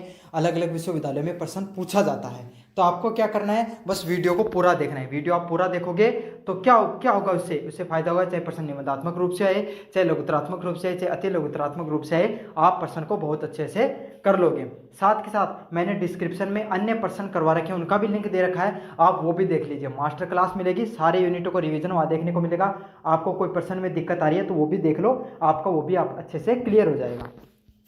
तो चलो शुरू करते हैं अपन। सबसे पहले बात करें, जो पंडित जवाहरलाल नेहरू है, इन्होंने भारतीय स्वतंत्रता संग्राम रहा, भारतीय जो स्वतंत्रता की लड़ाई रही, उसके अंदर क्या रहे, सबसे महान मतलब प्रमुख नेताओं में से एक रहे। इन्होंने स्वतंत्र भारत के जो सबसे पहले प्रधानमंत्री और दूरदर्शी विचारक थे। तो ये क्या थे, पहले जो प्रधानमंत्री रहे भारत के, और इनके जो विचारक हैं दूरदर्शी, दूर के विचार रखने वाले व्यक्तियों में से एक थे। इन्होंने भारत को आधुनिकता, प्रगतिशीलता और समतामूलक राष्ट्र बनाने के लिए लोकतांत्रिक समाजवाद को अपना मार्गदर्शक सिद्धांत माना। तो इन्होंने भारत के समाज को आधुनिक बनाने के लिए, प्रगतिशील बनाने के लिए और समतापूर्ण मतलब सभी को समानता का अधिकार देने के लिए इन्होंने क्या किए, प्रयास किए थे इन्होंने। साथ के साथ लोकतांत्रिक समाजवाद को अपना मार्गदर्शी सिद्धांत माना। और इन्होंने किस सिद्धांत के ऊपर अपने जो राजनीति की, अपने जो देश को चलाया, वो क्या था, लोकतांत्रिक समाजवाद। लोकतांत्रिक समाजवाद क्या होते हैं, लोकतंत्र में सभी लोग हैं, उनके समान अधिकार मिले और समाज में हर व्यक्ति उसको सामाजिक न्याय मिले। तो सामाजिक न्याय क्या होता है, सभी व्यक्तियों को समानता का अधिकार मिले। तो इसी को क्या कहा जाता है, लोकतांत्रिक समाजवाद। मतलब जहाँ लोकतंत्र भी बना रहे और समानता के अधिकार हैं वो भी सभी को मिलता रहे। उनके अनुसार भारत जैसे विविधतापूर्ण और गरीब तरस देश में समाजवादी व्यवस्था तभी सफल हो सकती है। तो इन्होंने माना कि भारत जैसा देश है जो विविधता से, अलग अलग प्रकार की जो विविधता है, अलग अलग प्रकार की भाषाएं बोली जाती हैं, अलग अलग प्रकार के यहाँ पर भारत में जो लोग हैं, उनमें जो समाजवादी व्यवस्था है, जो अपन सभी को न्याय देने की जो व्यवस्था कर रहे हैं, ये तभी लागू हो सकती है जब लोकतांत्रिक मूल्यों के साथ जुड़ी हो। तो उसमें लोकतंत्र जब तक जीवित रहेगा तब तक समाजवादी व्यवस्थाएं भी वो भी चलती रहेंगी। तो जो गरीब अमीर की जो खाई थी उसको बराबरी करने के लिए भी एक बहुत बड़ा योगदान रहा समाजवादी व्यवस्था का। लोकतांत्रिक समाजवाद की संकल्पता। तो नेहरू ने समाजवाद को कहाँ से लिया गया था, भारत का जो समाजवाद है वो रूसी समाजवाद से प्रेरित था। समझा, सबसे पहले वहीं पर तो सोशलिज्म की या सोशलिस्ट जो पार्टियां वहीं पर हुआ करती थी, तो उसी से प्रेरित थी। क्योंकि भारत का सबसे निकट देश अगर कोई था, जो दोस्त था, वो कौन था, रूस था। तो हम वहाँ के जो समाजवाद है उससे बहुत ज़्यादा प्रभावित थे। लेकिन अंतर क्या था दोनों में, वहाँ पर क्या था, जो लोकतांत्रिक जो संस्थाएं थी उनको क्या कर दिया गया था, खत्म कर दिया गया था। आज भी देखने को मिलता है रूस में लोकतांत्रिक संस्थाएं हैं, भारत जितनी मजबूत नहीं है। व्यक्ति की स्वतंत्रता सुरक्षित हो और भारत में हर व्यक्ति को व्यक्तिगत अधिकार दिए गए, मौलिक अधिकार दिए गए और उनकी जो स्वतंत्रता है, उनके अधिकारों की हमेशा रक्षा करने की बात की गई। सामाजिक न्याय और आर्थिक न्याय को प्राथमिकता मिले और इन्होंने ये प्रयास किया कि वहाँ भारत में हर व्यक्ति को सामाजिक और आर्थिक न्याय है वो मिलता रहे। तो इनके द्वारा यही प्रयास किया गया कि भारत में हर व्यक्ति है उसको सामाजिक न्याय मिले और आर्थिक न्याय वो भी साथ के साथ मिलता रहे। नेहरू का समाजवाद समाज के अंतिम व्यक्ति के कल्याण को केंद्र में रखता था। तो नेहरू ने जो समाजवाद की बात की थी, इन्होंने उसका क्या फायदा था, उन्होंने इसमें समाज का जो अंतिम व्यक्ति था, जो समाज में जो आखिर में जो व्यक्ति है, जो गरीब है, एकदम तबका समाज में, जहाँ पर उनकी जो सरकार की योजनाएं हैं, जो विकास है वो नहीं पहुंच पाया, उस तक भी कल्याण हो, उसका भी कल्याण हो, उस तक भी क्या हो, वो भी आगे बढ़े, संसार के ढांचे, जो समाज का ढांचा है उसके बराबर चल सके। तो यही है सबसे इंपॉर्टेंट पॉइंट। लोकतांत्रिक संस्थाओं में भी भारत के समाजवाद में बराबर रही, व्यक्ति की स्वतंत्रता की बात की गई और सामाजिक व आर्थिक न्याय की भी इसमें बात हुई। नेहरू के लोकतांत्रिक समाजवाद के प्रमुख तत्व है। तो नेहरू के जो लोकतांत्रिक समाजवाद है उसके प्रमुख तत्व क्या थे? पहला था सामाजिक और आर्थिक समानता का लक्ष्य। तो जवाहरलाल नेहरू ने यही माना कि वास्तविक स्वतंत्रता कब होगी? जब भारत में लोग हैं वो न्यायिक सामाजिक न्याय मिले, उन्हें आर्थिक न्याय मिले। सामाजिक न्याय मतलब समाज में हर व्यक्ति है वो न्याय के हर रूप में समान रहे, मतलब हर सभी लोग हैं वो एक दूसरे के समानता के भाव के साथ साथ रहे। और आर्थिक विषमता है मतलब कुछ लोग अमीर हैं कुछ लोग गरीब हैं, वो दोनों के लोगों के बीच में जो खाई है वो भी कम हो जाए। उन्होंने अमीर गरीब की खाई को मिटाकर समाज में न्याय और समान अवसर की सुनिश्चित करने पर बल दिया। तो इन्होंने क्या कहा? जो अमीर और गरीब लोगों के बीच में जो हमें खाई देखने को मिलती है ये कम हो और सभी लोग हैं वो क्या, उन सभी लोगों को समाज में आगे बढ़ने के समानता के अवसर दिए जाएं। तो यही है, इन्होंने सामाजिक और आर्थिक न्याय की बात की कि सभी लोगों को सामाजिक रूप से भी बराबर हों। जैसे जातिगत व्यवस्था ना, इसमें जो शूद्र होते थे दलित होते थे वो भी समाज के उस जो ऊपर की जाति के लोग होते थे उनके बराबर आ सकें। आर्थिक रूप से अमीर लोग हैं गरीब लोग हैं, कुछ बहुत ज़्यादा गरीब हैं कुछ बहुत ज़्यादा अमीर है। तो ऐसी समाज कल्याण की योजनाएं चलाई जाए इसके, ताकि जो गरीब लोग हैं वो भी ऊपर उठ सके। अगले वाला पॉइंट है लोकतंत्र में दृढ़ निश्चय। तो नेहरू ने लोकतंत्र समाजवाद व्यवस्था को आत्मा माना। तो जो नेहरू है जवाहरलाल नेहरू है, इन्होंने क्या लोकतंत्र को भारतीय शासन प्रणाली की दृढ़ माना। मतलब इन्होंने माना कि लोकतंत्र के सहारे हमारे देश का विकास हो सकता है। वे किसी भी प्रकार की तानाशाही के विरोध में थे और उन्होंने क्या कहा कि वो किसी भी प्रकार की तानाशाही है उसको विरोध करते थे कि भाई हम अपने देश में तानाशाही लागू नहीं करेंगे। वे मानते थे कि परिवर्तन की प्रक्रिया शांतिपूर्ण होनी चाहिए। अगर कोई भी समाज है उसमें अगर परिवर्तन हो रहा है वो क्या हो सके, शांति से हो धीरे से हो, संवैधानिक और लोकतांत्रिक होना चाहिए। तो और कैसा होना चाहिए? संविधान के द्वारा बनाए गए नियमों के द्वारा होना चाहिए और लोकतांत्रिक व्यवस्था के द्वारा होना चाहिए। और अगर अपन काफ़ी लोग पूछते हैं कि भैया जी पिछले 70 सालों में हमारा क्या विकास हुआ, तो 70 सालों में एक सबसे प्रमुख विकास जो था वो यही था कि हमारा लोकतंत्र आज भी जीवित है। हमारे साथ लोकतांत्रिक देश बना था पाकिस्तान, क्या हालत है आप खुद देख सकते हो। हमारे आसपास हमसे कुछ साल पहले ही लोकतांत्रिक देश बना था, कौन? चाइना। देख सकते हो आज उसकी क्या हालत है। समझ में आ गया आपको? बांग्लादेश की भी आज के समय आप हालत देख सकते हो, म्यांमार की हालत देख सकते हो आप, कैसे लोकतांत्रिक मूल्य हैं। तो आज के समय जो ये कह दिया जाता है ना कि पिछले 70 सालों में हमारा क्या विकास हुआ, तो हमने आज भी अपने लोकतांत्रिक मूल्यों को नहीं भूले हैं। चाहते तो उस समय के लोग हैं, नेता हैं, वो तानाशाही लागू कर सकते थे। क्यों लागू कर सकते थे? लेकिन इन्होंने किन को चुना? लोकतांत्रिक मूल्यों को चुना। नियोजित अर्थव्यवस्था। तो नियोजित अर्थव्यवस्था क्या होती है? नेहरू ने पंचवर्षीय योजनाओं के माध्यम से सामाजिक विचारों को व्यवहारिक रूप देने का प्रयास किया। तो जवाहरलाल नेहरू है, इन्होंने प्रयास किया जो हमारी पंचवर्षीय योजनाएं हैं इसके माध्यम से ही हमारे देश है उसका विकास हो। उन्होंने सार्वजनिक क्षेत्र को प्राथमिकता दी। तो इन्होंने क्या किया? इन्होंने जो सार्वजनिक क्षेत्र है जो अपना गवर्नमेंट सेक्टर है उसको क्या हो आगे बढ़ाने में मदद करे। तो आज के समय जितने आप बड़े बड़े एमएसयूज देखते हो ना, जो सरकारी कंपनियां, वो किसकी देन है? वो उस समय की ही देन है। जो आप एम्स देखते हो, आप ये आईआईटी देखते हो, आप ये जो रेलवे देखते हो, आज के समय हमने क्या निर्माण किया? भविष्य में हमें अपने अंदर झांकना चाहिए। पहले वालों ने तो अपने हिसाब से बहुत अच्छा किया। क्यों? क्योंकि भाई अगर आप कलेक्टर भी बन जाओ और आपका पापा किसान है तो आप ये तो नहीं कह सकते ना कि भाई पापा आपने क्या किया, मैं तो कलेक्टर बन गया। तो वही वाली बात है, उन्होंने अपनी व्यवस्थाओं के अपनी स्थायित्व के हिसाब से बहुत अच्छे प्रयास किए हैं उन्होंने, इसीलिए आज हम इस स्थिति में खड़े हैं। अगले वाला क्या है? औद्योगिकरण और विकास का समर्थन। तो उनका यही मानना था कि वैज्ञानिक सोच और आधुनिक राष्ट्र निर्माण भी करना अनिवार्य है। तो उस समय सबसे पहली पंचवर्षीय योजना किस पे आधारित थी? कृषि पे। लेकिन दूसरी किस पे आधारित की? इन्होंने औद्योगिकरण पर आधारित की। तो यही है, इनकी जो सोच थी वो क्या थी कि वैज्ञानिक सोच और आधुनिक उद्योग है उसको भी देश में लाना चाहिए ताकि देश का विकास हो सके। उन्होंने बड़े उद्योग, बिजली परियोजनाएं व अनुसंधान संस्थानों की स्थापना की। तो उस समय के जो आप बड़े बड़े बिजली परियोजनाएं हैं, जो अनुसंधान केंद्र हैं, प्रायोगिक विकास, आईआईटी हो गए, एम्स हो गए, आपके बड़े बड़े ये बिजली परियोजनाएं हैं। आपका ये सेकंड जो आपकी पंचवर्षीय योजना थी इसमें 3 बड़ी बड़ी कंपनियों को लाया गया था। तो ये इन्होंने बड़े बड़े उद्योगों के विकास का प्रयास किया भारत के अंदर। अलग वाला पॉइंट है धर्मनिरपेक्षता और समानता का अवसर। तो नेहरू का समाजवाद जाति, धर्म, भाषा और लिंग के आधार पर किसी भी प्रकार के भेदभाव को स्वीकार नहीं किया। तो जवाहरलाल नेहरू ने क्या किया, कोई भी जाति का, कोई भी धर्म और भाषा व लिंग के आधार पर भेदभाव नहीं किया, और इन्होंने कोई ना जाति का समर्थन किया, ना किसी धर्म का समर्थन किया, ना ही किसी महिला पुरुष के आधार पर लिंग का भेदभाव किया।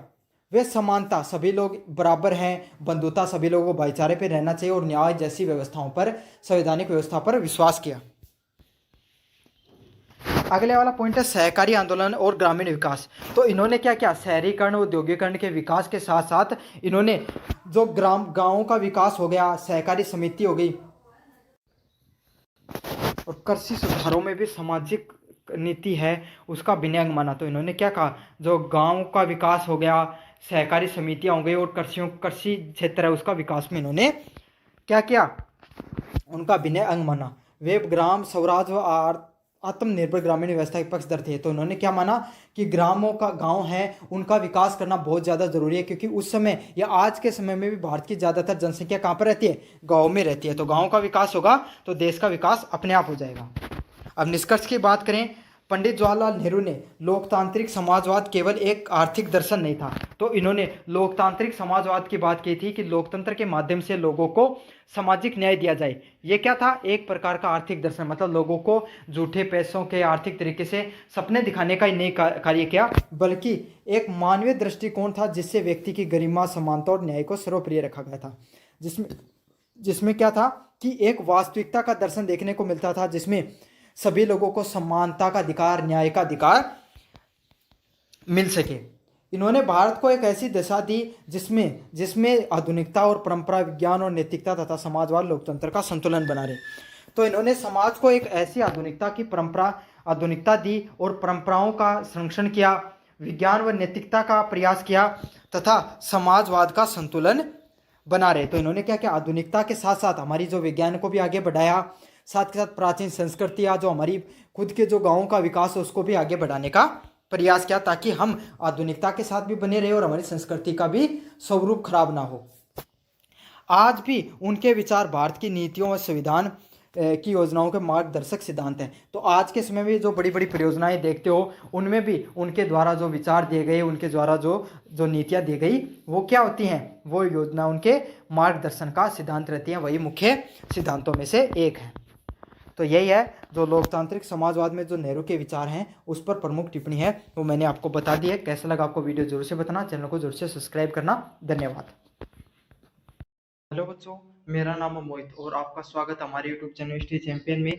तो जैसा कि आप जानते हो, आपका पेपर होने वाला है भारतीय राजनीतिक विचारक, इंडियन पॉलिटिकल थॉट का, उससे संबंधित कंप्लीट थिंकर का, उससे संबंधित मैं आपके सामने कंप्लीट वन शॉट वीडियो लेके आया हूँ। इसमें आपके सामने आपके unit first, unit second, unit third, unit 4 और यूनिट 5 या आपका कंप्लीट मतलब मॉडल पेपर की तरफ होने वाला है। इसमें आपका कंप्लीट रिवीजन हो जाएगा। तो आपको क्या करना है, वीडियो को लाइक कर देना, चैनल को सब्सक्राइब कर देना, अपने दोस्तों को जरूर से शेयर कर देना। ये वाली पीडीएफ आपको, इसके सॉल्यूशन वाली पीडीएफ टेलीग्राम चैनल पे मिल जाएगी। टेलीग्राम चैनल का लिंक है वो डिस्क्रिप्शन में दे रखा, जरूर से ज्वाइन कर लेना, वहां पर मिलेगी आपके सामने। और अगर कोई प्रोडक्ट खरीदना चाहते हो फ्लिपकार्ट या मंत्रा से, तो इस शॉप वाले ऑप्शन पे क्लिक कर दो। जैसे क्लिक करोगे आपके सामने प्रोडक्ट खरीदने का सबसे ज्यादा डिस्काउंट देखने को मिलेगा। अभी तो सेल भी चल रही है, खरीद लेना जल्दी से। अब चलो शुरू करते हैं। पहले यूनिट नंबर फर्स्ट है मनु और कौटिल्य और शुक्र से संबंधित। आपके सामने मनुस्मृति का संबंध किससे था। तो मनुस्मृति जो लिखी गई मनु के द्वारा, एक किताब का नाम है मनु के द्वारा जो मनुस्मृति लिखी गई, उसका संबंध किस चीज से था, वो किस विषय पर लिखी गई थी। तो वो राजनीति पे लिखी गई थी। अच्छा, मनुस्मृति है उसमें किसकी बात की गई, धर्म और राजनीति है उसको आपस में जोड़ा गया था। तो मनुस्मृति में किसको जोड़ा गया था, जो आपके सामने धर्म है और राजनीति है, उनको दोनों को आपस में जोड़कर दिखाया गया था कि कैसे धर्म और राजनीति वो आपस में जुड़े हुए होते हैं। अगला है धर्म और सामाजिक आचार से क्या होता है आपके सामने। अगले वाला प्रश्न इसके अंदर फिल इन द ब्लैंक का, कौटिल्य की प्रसिद्ध एक पुस्तक का क्या नाम है। तो कौटिल्य के द्वारा जो प्रसिद्ध पुस्तक लिखी गई उसका क्या नाम था, अर्थशास्त्र। तो आपको पता है जो कौटिल्य है ना, जिसको चाणक्य के नाम से भी जाना जाता है, उनके द्वारा जो प्रसिद्ध किताब लिखी गई उनका नाम क्या था, अर्थशास्त्र लिखी गई थी। इन्होंने चंद्रगुप्त के समय जो राज व्यवस्था थी उसके ऊपर व्यवस्थित रूप से एक किताब लिखी थी, उनका क्या नाम था, उसका क्या नाम था, अर्थशास्त्र नाम था। अगला है जो बैक टू वेदास।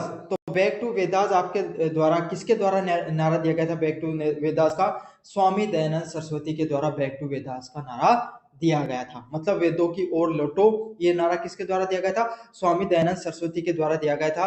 ये वेदों को बहुत ज्यादा मानते थे, आर्य समाज के संस्थापक रहे। इन्होंने जो हिंदू धर्म में अलग अलग प्रकार की विसंगतियां आ गई थी, जहां पर मूर्ति पूजा हो गई, आपके सामने पर्दा प्रथा हो गई, महिलाओं के खिलाफ जो अत्याचार चल रहे थे उनके खिलाफ इन्होंने पुरजोर विरोध किया और क्या कहा कि हमारी जो वास्तविक सभ्यता वो कहां से है? वेदों से है, तो हमें वेदों को मानना चाहिए। और वैदिक सभ्यता को मानने वाले व्यक्तियों में से एक थे स्वामी दयानंद सरस्वती। तो ये किसके द्वारा कहा गया था? दयानंद सरस्वती के द्वारा ये बातें कही गई थी।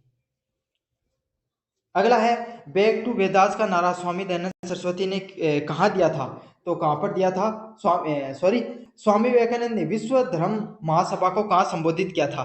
तो 1893 में शिकागो के अंदर जो स्वामी विवेकानंद है इन्होंने विश्व धर्म महासभा को संबोधित किया था। तो 1893 में शिकागो के अंदर एक धर्म सभा हुई थी। धर्म सभा क्या होती है? वह सभी धर्म के लोगों को बुलाया गया, मतलब हर देश से, जो अपने धर्म को क्या करते थे? रिप्रेजेंट कर रहे थे, मतलब अपने धर्म के बारे में लोगों को बता रहे थे। एक बहुत बड़ी धर्म सभा होती है, वहां पर अपने भारत देश से स्वामी विवेकानंद पहुंचते हैं और इन्होंने अपने भाषण को इतना सुव्यवस्थित ढंग से दिया था कि इनके लिए पूरी दुनिया है। इन्होंने भारतीय परंपरा है, सनातन परंपरा है, वैदिक धर्म है, हिंदू धर्म है, उसके बारे में जनता ने सबसे पहले जाना। मतलब जान तो पहले से थे, लेकिन एक विश्व स्तर पे एक अलग पहचान बनाने का कार्य किया इस विश्व धर्म महासभा ने। अगला है दादा भाई नौरोजी किस सिद्धांत के लिए प्रसिद्ध है? तो दादा भाई नौरोजी किस सिद्धांत के लिए प्रसिद्ध है? Drain theory. ड्रेन थ्योरी क्या थी? ये धन निष्कासन थ्योरी के नाम से भी जाना जाता था।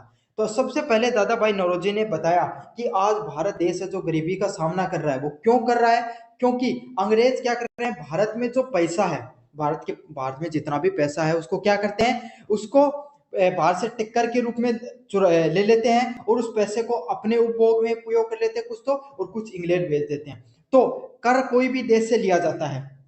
जैसे मैं आपको समझाऊं, आपके पास 10 पैसे हैं, अब 10 पैसे में सरकार ने आपसे 2 पैसे कर के रूप में ले लिए, लेकिन उस 2 पैसे से आपके लिए क्या कर दी? आपके लिए स्कूलों का निर्माण कर दिया, बढ़िया सड़कों का निर्माण कर दिया, आपके लिए बढ़िया व्यापार के संसाधन उत्पादन करे। तो इस 2 पैसे का क्या हुआ? सही से उपभोग हुआ और वो भारत देश में ही लग गया। समझ में आ गया आपके सामने? अगर वही पैसा अगर आप विदेश में भेज दिया सरकार ने, तो वो क्या पैसा हमारे कोई काम का नहीं है, हमारे तो रुपए नुकसान हो गए इस चीज से। समझ में आ गया? ऐसे भी नहीं समझ में आया तो ऐसे समझ लो कि आपके पास 10 रुपए थे, आपके पापा ने 2 रुपए लिए, है ना, और 2 रुपए से वो कोई वस्तु लेकर है, वो आपके घर में काम आ गई, तो आपके तो वो चीज काम ही आ रही है ना, आपके लिए फायदेमंद है। अगर वो कहीं पे और जगह वो पैसा खर्च हो गया, आपके कोई काम नहीं आया, तो क्या होगा? आपके लिए नुकसान हो गया, आपके तो वो 2 रुपए नुकसान हो गए। तो इस थ्योरी को सब इस प्रकार के सिद्धांत को क्या कहा जाता है? धन निष्कासन सिद्धांत के नाम से जाना जाता है, और ये सबसे पहले दादा भाई नौरोजी के द्वारा बताया गया था। गोपाल कृष्ण गोखले ने किस संस्था की स्थापना की? तो गोपाल कृष्ण गोखले ने सबसे पहले सर्वेंट्स ऑफ इंडियन सोसाइटी नामक जो संस्था थी उसकी शुरुआत की थी। कौन सी संस्था की शुरुआत की थी? सर्वेंट्स ऑफ इंडियन सोसाइटी नामक संस्था की शुरुआत की थी। अगला है गांधी जी ने सत्याग्रह का सबसे पहला प्रयोग कहाँ किया था? तो महात्मा गांधी ने सबसे पहले सत्याग्रह का प्रयोग कहां पर किया था? चंपारण के अंदर सबसे पहले सत्याग्रह का उपयोग किया था। और कब किया था? 1917 के अंदर। देखो 1917 के अंदर क्या होता है? चंपारण नामक जगह होती है बिहार के अंदर, वहां पर क्या होता है? नील की खेती होती है। अब नील की खेती लोगों को जबरदस्ती कराई जाती है। नील एक ऐसा पौधा होता है जिसको उगाने पर जो भूमि है वो क्या हो जाती है? उपजाऊ हो जाती है, और फिर आगे की जो कृषि है वो अच्छे से नहीं हो पाती है। अब क्या करते थे अंग्रेज? उन्हें चंपारण के लोग उगाना नहीं चाहते थे और उन्हें जबरदस्ती उगाने के लिए मजबूर किया जा रहा था। इसलिए उनको विरोध प्रदर्शन के लिए सबसे पहले सत्याग्रह किया था महात्मा गांधी ने 1917 में चंपारण के अंदर। अगला है जवाहरलाल नेहरू की आत्मकथा का क्या नाम है? Towards freedom. तो जवाहरलाल नेहरू है जो हमारे पहले प्रधानमंत्री रहे, उनकी जो आत्मकथा का नाम क्या है? टूवर्ड्स फ्रीडम हमारी आत्मकथा का नाम है। अगला है 5 नंबर यूनिट की, संपूर्ण क्रांति का नारा किसके द्वारा दिया गया था? तो संपूर्ण क्रांति है जयप्रकाश नारायण के द्वारा दिया गया था। जयप्रकाश नारायण है वो भारतीय स्वतंत्रता संग्राम से लेकर भारत में जब इमरजेंसी लगती है उस समय इन्होंने भारत के अंदर पुरजोर रूप से विरोध किया था इमरजेंसी का, और भारत को एक नई दिशा दी थी। उसी को इन्होंने क्या कहा था? एक संपूर्ण क्रांति के नाम से जाना जाता है। और ये इसके संस्थापक या इस क्रांति के जो मार्गदर्शक के रूप में किसको जाना जाता है? आपके सामने जयप्रकाश नारायण को जाना जाता है। डॉक्टर भीमराव अम्बेडकर को भारत के किस चीज के शिल्पकार के रूप में जाना जाता है? तो भारत के संविधान के शिल्पकार के रूप में जाना जाता है। तो आपको पता है जो डॉक्टर भीमराव अम्बेडकर है इनके द्वारा क्या किया गया था? भारत के संविधान की रचना की गई थी। ये ड्राफ्टिंग कमेटी के अध्यक्ष थे। इनके द्वारा भारत के संविधान में जितने भी जो कानून है, नियम है, आर्टिकल हैं, उनको लगाया जाता था। उसको निर्माण करने में इनका सबसे अहम योगदान है। तो इसीलिए डॉक्टर भीमराव अम्बेडकर को क्या माना जाता है? संविधान के शिल्पकार के रूप में देखा जाता है। तो यह आपके सामने जो छोटे वाले प्रश्न है, एमसीक्यू टाइप प्रश्न है, जो सबसे ज्यादा मोस्ट इंपोर्टेंट क्वेश्चन है, आपके सामने एग्जाम में आ सकते हैं, वो आपको अच्छे से करके जाने हैं। अब बढ़ेंगे अपन यूनिट नंबर 2 की तरफ। जो यूनिट नंबर 2 है, जो सेक्शन बी आएगा 40 अंक का, इसमें से प्रत्येक 8 प्रश्न दे रखे हैं, इसमें से कोई 5 प्रश्नों को आपको हल करना है यूनिट वाइज। समझ में आ गया आपके सामने? प्रत्येक प्रश्न 8 अंक का है और हर यूनिट से 2 प्रश्न है, उसमें से कोई एक प्रश्न आपको चूज करना है। 4 प्रश्न आपको करने हैं। छोटे वाले प्रश्न है, 150 अंकों में सभी प्रश्नों को अच्छे से करना है। अगले वाला यूनिट फर्स्ट से जो पहला प्रश्न है, मनु के राजनीतिक विचारों को संक्षेप में, जो राजनीतिक विचार है उनको संक्षेप में देखेंगे। पहला प्रश्न है, मनु के राजनीतिक विचार मुख्य रूप से उनकी कृति मनुस्मृति में वर्णन है। तो मनु के अगर आप अलग अलग प्रकार के जो राजनीतिक विचार रहे, उनमें से उनके जो प्रमुख विचार है वो कहाँ पर लिखे हैं? उन्होंने अपने मनुस्मृति के अंदर लिखे हैं। तो आपको पता है मनु की जो किताब है उसका नाम क्या है? मनुस्मृति है। ये किस चीज पे बात करती है? जो धर्म पर आधारित एक आदर्श राज्य व्यवस्था की परिकल्पना को प्रस्तुत करती है। मतलब इसमें किसकी बात की गई है? जो मनुस्मृति है, इसमें क्या क्या कहा गया है? इसमें आपके सामने धर्म और राजनीति को आपस में जोड़ा गया है। किसको? धर्म और राजनीति को। क्यों? क्योंकि उस समय जब मनु थे, उस समय जो धर्म है वो अपने चरम सीमा पर था। समझ में आ गया? छोटे छोटे कबीले हुआ करते थे। आज के समय जो आप वर्तमान समय का जो देश देखते हो, राज्य देखते हो, इतने बड़े नहीं हुआ करते थे राज्य। उसमें नए नए राज्यों का बनना शुरू हुआ ही था। तो उस समय नैतिकता है, समाज है, संस्कार है, वो क्या थे? अपने चरम सीमा पर थे। इसीलिए आपको पता है भाई, कोई साहित्यकार हो वो समाज में चलने वाली घटनाओं पर आधारित थी तो अपनी रचना लिखता है। तो इन्होंने क्या क्या? धर्म और जो राजनीति है उनको पहली बार जोड़ने का कार्य किया। मनु ने राज्य को एक अद्वैत संस्था माना जिसकी उत्पत्ति आर्द्रकता से मुक्ति पाने के लिए और धर्म की स्थापना के लिए। तो मनु ने क्या कहा कि राज्य है वो कैसा? एक देवीय संस्था। देवीय संस्था क्या होती है? ऐसा संस्था जहां पर देवताओं का निवास हो। समझ में आ गया? राज्य को क्या माना? देवताओं की तरह देवीय संस्था, जैसे मंदिर होता है ना, उस तरीके से इन्होंने माना था। और इसकी किस तरीके से उत्पत्ति हुई? क्यों? पहले क्या छोटे छोटे कबीले हुआ करते थे। अब कबीलों में क्या होता था? आपस में जो लोग हैं वो लड़ते रहते थे।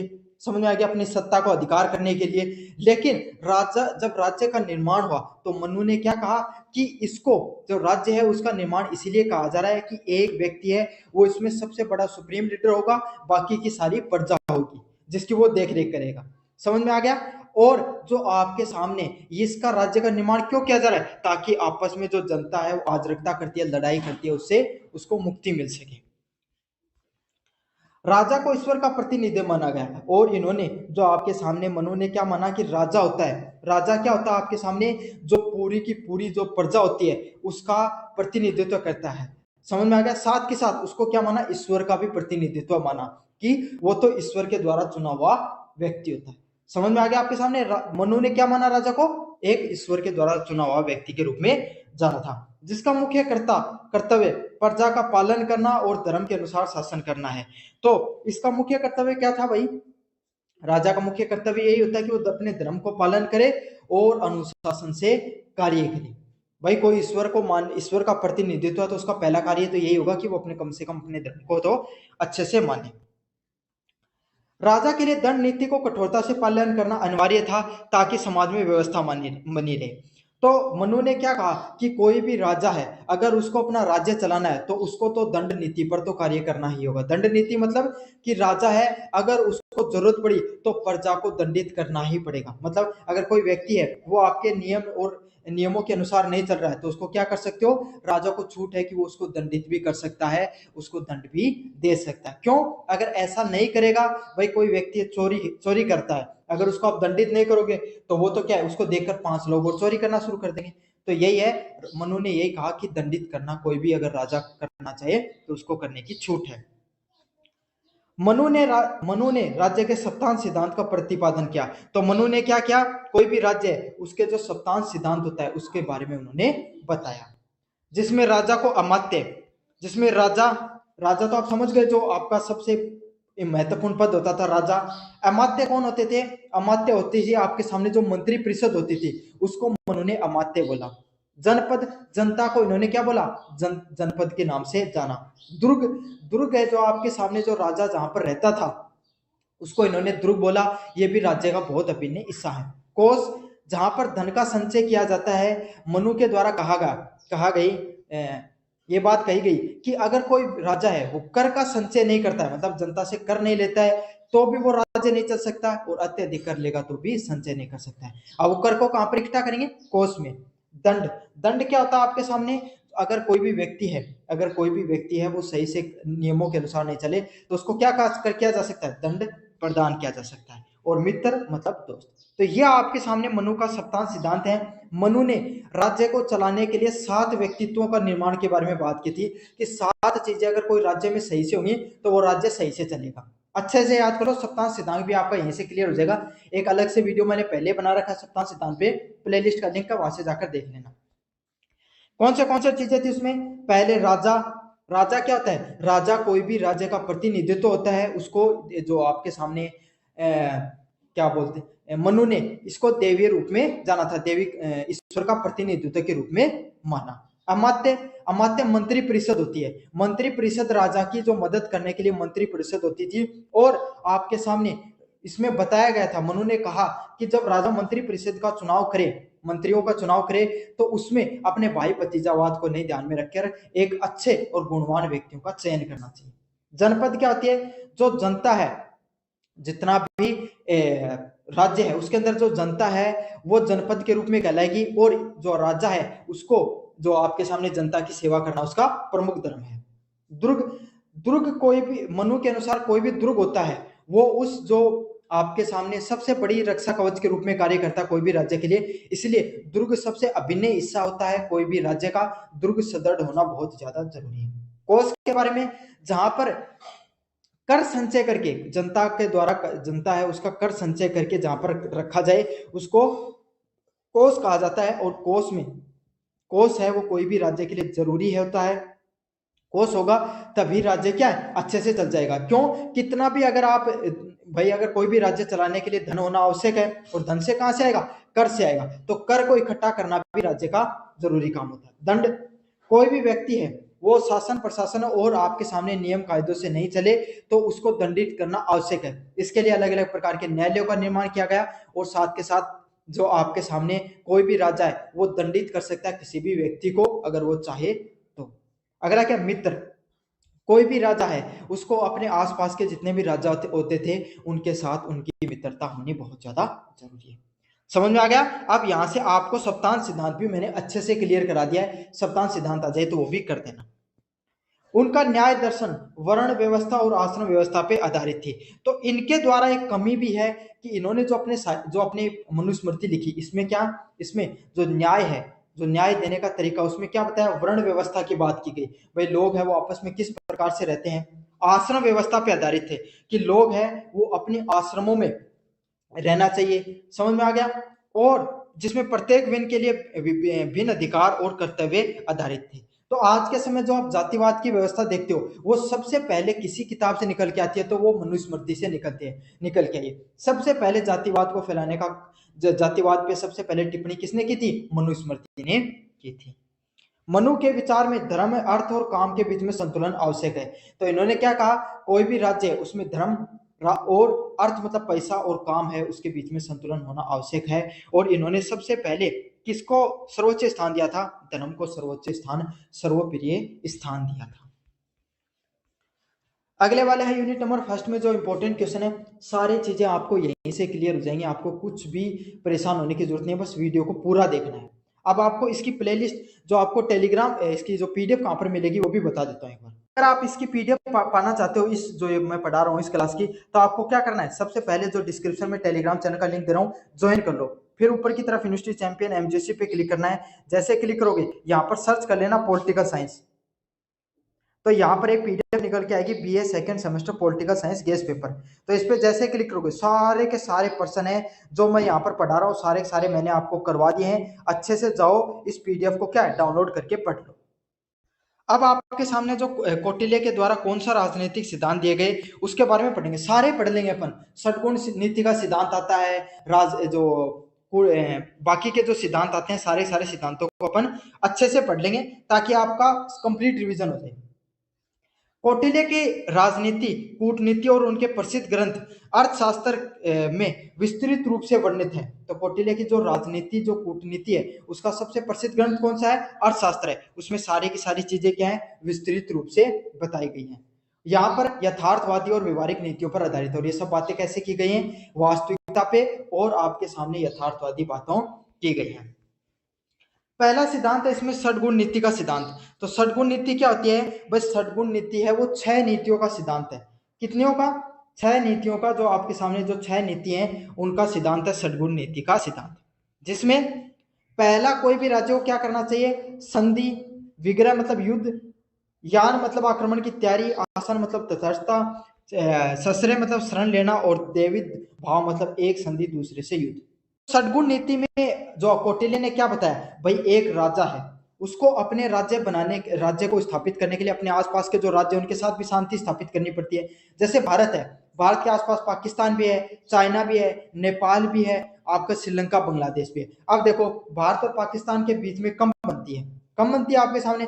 भारत और चाइना के साथ भारत को कैसा व्यवहार करना है, भारत नेपाल के साथ कैसा व्यवहार करना है, सारी चीजें इसी उदाहरण के साथ आपको समझा दूंगा जो इन्होंने 6 नीतियां बताई थी। पहली नीति क्या है, संधि के साथ, समझौते के साथ। तो इन्होंने पहला क्या बताया कि आप है ना कोई भी राजा है उसको मनाने का सबसे पहला तरीका होता है अपने पड़ोसियों को संधि कर लो।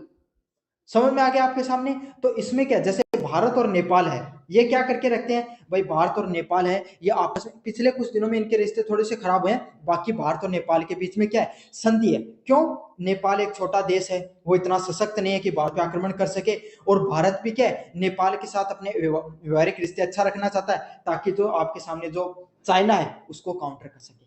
तो ऐसा राज्य जो आपके साथ बिल्कुल युद्ध नहीं चाहता है, जिसके आपके प्रति दृष्टि अच्छी है, आपका सहयोगी हो सकता है, उसके अपने रिश्तों को मजबूत करने के लिए क्या कर लो, उससे संधि कर लो। ऐ कौन क्या भाई कोई आदमी साथ अनव्यवहार और बढ़िया करना है तो क्या कर लो, घर बेटी को रिश्तों कर लो, मतलब शादी का प्रस्ताव रख लो, 2 परिवारों के बीच में तो रिश्ता बढ़ जाता है। ऐसा ही क्या करना है, कोई राज्य होता है वहां पर संधि के माध्यम से आप क्या कर सकते हो, रिश्तों को मजबूत कर सकते हो 2 राज्य में। समझ में आ गया, षटगुण नीति का पहला सिद्धांत संधि का सिद्धांत। अब क्या है दूसरा, विग्रह करना। विग्रह का क्या अर्थ है, युद्ध। अब कोई एक देश है जो जम्मा नकटो है, नकटो मतलब जो बिल्कुल भी क्या करता है, आपके खिलाफ रहता है हमेशा, जैसे पाकिस्तान है। अब पाकिस्तान बिल्कुल भी नहीं मानता भारत की बात, चाहे उसको कितना समझा लो बुझा लो वो अपना काम तो करेगा ही, वो भारत के खिलाफ साजिश तो करेगा। तो ऐसे ही ऐसे इंसान को क्या करना चाहिए, उसके साथ युद्ध कर लो। भाई कोई थारा घर कोई बालक है बात को माना तो क्या करो, कूट दो ना। तो यही बात है। तो कोई भी आपके सामने कोई भी राज्य जो आपकी मतलब आपकी बिल्कुल भी साथ नहीं निभाना चाहता है, उसके साथ आप उसके साथ क्या करो, युद्ध करो, और युद्ध करके जीत के अपने अंदर मिला लो। समझ में आ गया। पहला तरीका संधि कर सकते हो, नेपाल के साथ अपने संधि की, पाकिस्तान के साथ अपने क्या किया, युद्ध किया। अच्छा, युद्ध करते वक्त भी आपको क्या ध्यान रखना है कि भाई पाकिस्तान अपने से थोड़ा कमजोर देश है तो निपटा सकते हैं। समझ में आ गया। तो इस सब चीजों को युद्ध करते वक्त ध्यान देखना है। अगला क्या है, यान या आक्रमण की तैयारी करना। अब जैसे भारत और बांग्लादेश है, समझ में आ गया। अब इसके उदाहरण से समझेंगे, भारत और बांग्लादेश के पिछले कई दिनों से रिश्ते बहुत आपके सामने अच्छे रहे, लेकिन जैसे सरकार अभी बदली है आपके सामने, जो नई सरकार आई है, सरकार तो नहीं आई उस समय, मतलब तख्ता पलट होने के बाद में भारत और बांग्लादेश के रिश्ते अच्छे नहीं है। तो हम क्या कर सकते हैं, हम एक दूसरे के साथ सतर्क रह सकते हैं कि हमेशा अगर सामने वाला बांग्लादेश अगर भारत पे कोई कार्रवाई करेगा तो हम उसके लिए तैयार रहें, हम भी उस पर तुरंत क्या कर दें, कार्रवाई कर दें। समझ में आ गया। तो ऐसा कोई राज्य जो आपके साथ क्या कर सकता है, आपका संभावित खतरा है कि भाई आने वाले समय में ये क्या कर सकता है, आपके साथ युद्ध कर सकता है, उस देश के साथ आपको क्या करना है, उस देश के साथ हमेशा युद्ध की स्थिति के लिए आक्रमण की तैयारी में रहना है। समझ में आ गया। तो इसको क्या कहा जाता है, यान के नाम से जाना जाता है। अगला क्या है, आसन। आसन की बात करें, आसन क्या होता है, तटस्थ रहना। मतलब अब भारत और चीन है, समझ में, भारत से भाई चीन थोड़ा ज्यादा ताकतवर है। अब किसी इंसान को ये बात बुरी लगे या किसी इंसान को मतलब ये लगे, तो ये वास्तविकता है भाई। पाकिस्तान चाइना है वो भारत से हर चीज में ही बेहतर है, चाहे तकनीक में चाहे युद्ध कौशल में, उनके पास एडवांटेज है हमसे ज्यादा शक्तियों के मामले में। तो हम क्या कर सकते हैं, हम जरूरी नहीं कि उनसे युद्ध करें। अब भारत और चाइना की बनती भी नहीं है, लेकिन हम क्या कर सकते हैं, युद्ध नहीं कर सकते हैं। समझ में, तो हम तटस्थ रह सकते हैं। मतलब हम इस प्रकार की पॉलिसी बनाए कि ना चाइना हमारे किसी मामले में दखल दे और ना हम किसी चाइना के मामले में दखल दें। तो इसको क्या कहा जाता है, तटस्थ नीति के रूप में जाना जाता है। इसी को आसन के रूप में जाना जाता है। इतना जोर करके इसलिए पढ़ा रहा हूं, इंपॉर्टेंट है, प्रश्न देखने को मिल सकता है षटगुण नीति का, इसी में सारा रिवीजन हो जाएगा आपका। अगला क्या कर सकते हो, सहस्रे दे सकते हो। सहस्रे क्या होता है आपके सामने, सहस्रे होता है आपके सामने जैसे कि तिब्बत है, समझ में आ गया। अब तिब्बत है, आपको शायद इस घटना के बारे में नहीं पता, तिब्बत में क्या है, बौद्ध धर्म सबसे ज्यादा है और बौद्ध धर्म के सबसे बड़े जो धर्म गुरु किसका नाम है, दलाई लामा। अब दलाई लामा क्या होता है, भारत से जो चाइना है, चाइना पर तिब्बत ने क्या कर रखा, अपना कब्जा जमा रखा है। तो वहां के लोग भागकर कहां पे आ जाते हैं, मतलब वहां के लोग उनको उत्पीड़ित करने पर भारत में आ जाते हैं। तो हम क्या दे देते हैं, उन्हें शरण दे देते हैं। तो इस प्रकार के कोई राजा है, कोई भी देश है वो कमजोर है और हमारी शरण लेना चाहता है, तो उसको क्या कर सकते हैं अपन, सहस्रे दे सकते हैं, शरण दे सकते हैं। मुझे उम्मीद आपको सारी चीजें अच्छे से समझ में आ रही होगी। द्विवेदी भाव, द्विवेदी भाव क्या होती है, एक से संधि करना और दूसरे से युद्ध कर देना। समझ में आ गया। आपने आपने क्या क्या, भारत और अफगानिस्तान के साथ अच्छी बनती है, समझना, अच्छे से समझाऊंगा इस उदाहरण को। भारत और अफगानिस्तान के रिश्ते हमेशा पॉजिटिव रहते हैं, समझना। और भारत और जो आपके सामने ये जो पाकिस्तान है, इसके नेगेटिव में रहते हैं, मतलब अच्छे रिश्ते नहीं रहते हैं। और अफगानिस्तान और पाकिस्तान की भी आपस में नहीं बनती है। तो हम क्या कर सकते हैं, भारत और अफगानिस्तान ने एक दूसरे को मिलकर पाकिस्तान को कूट दिया।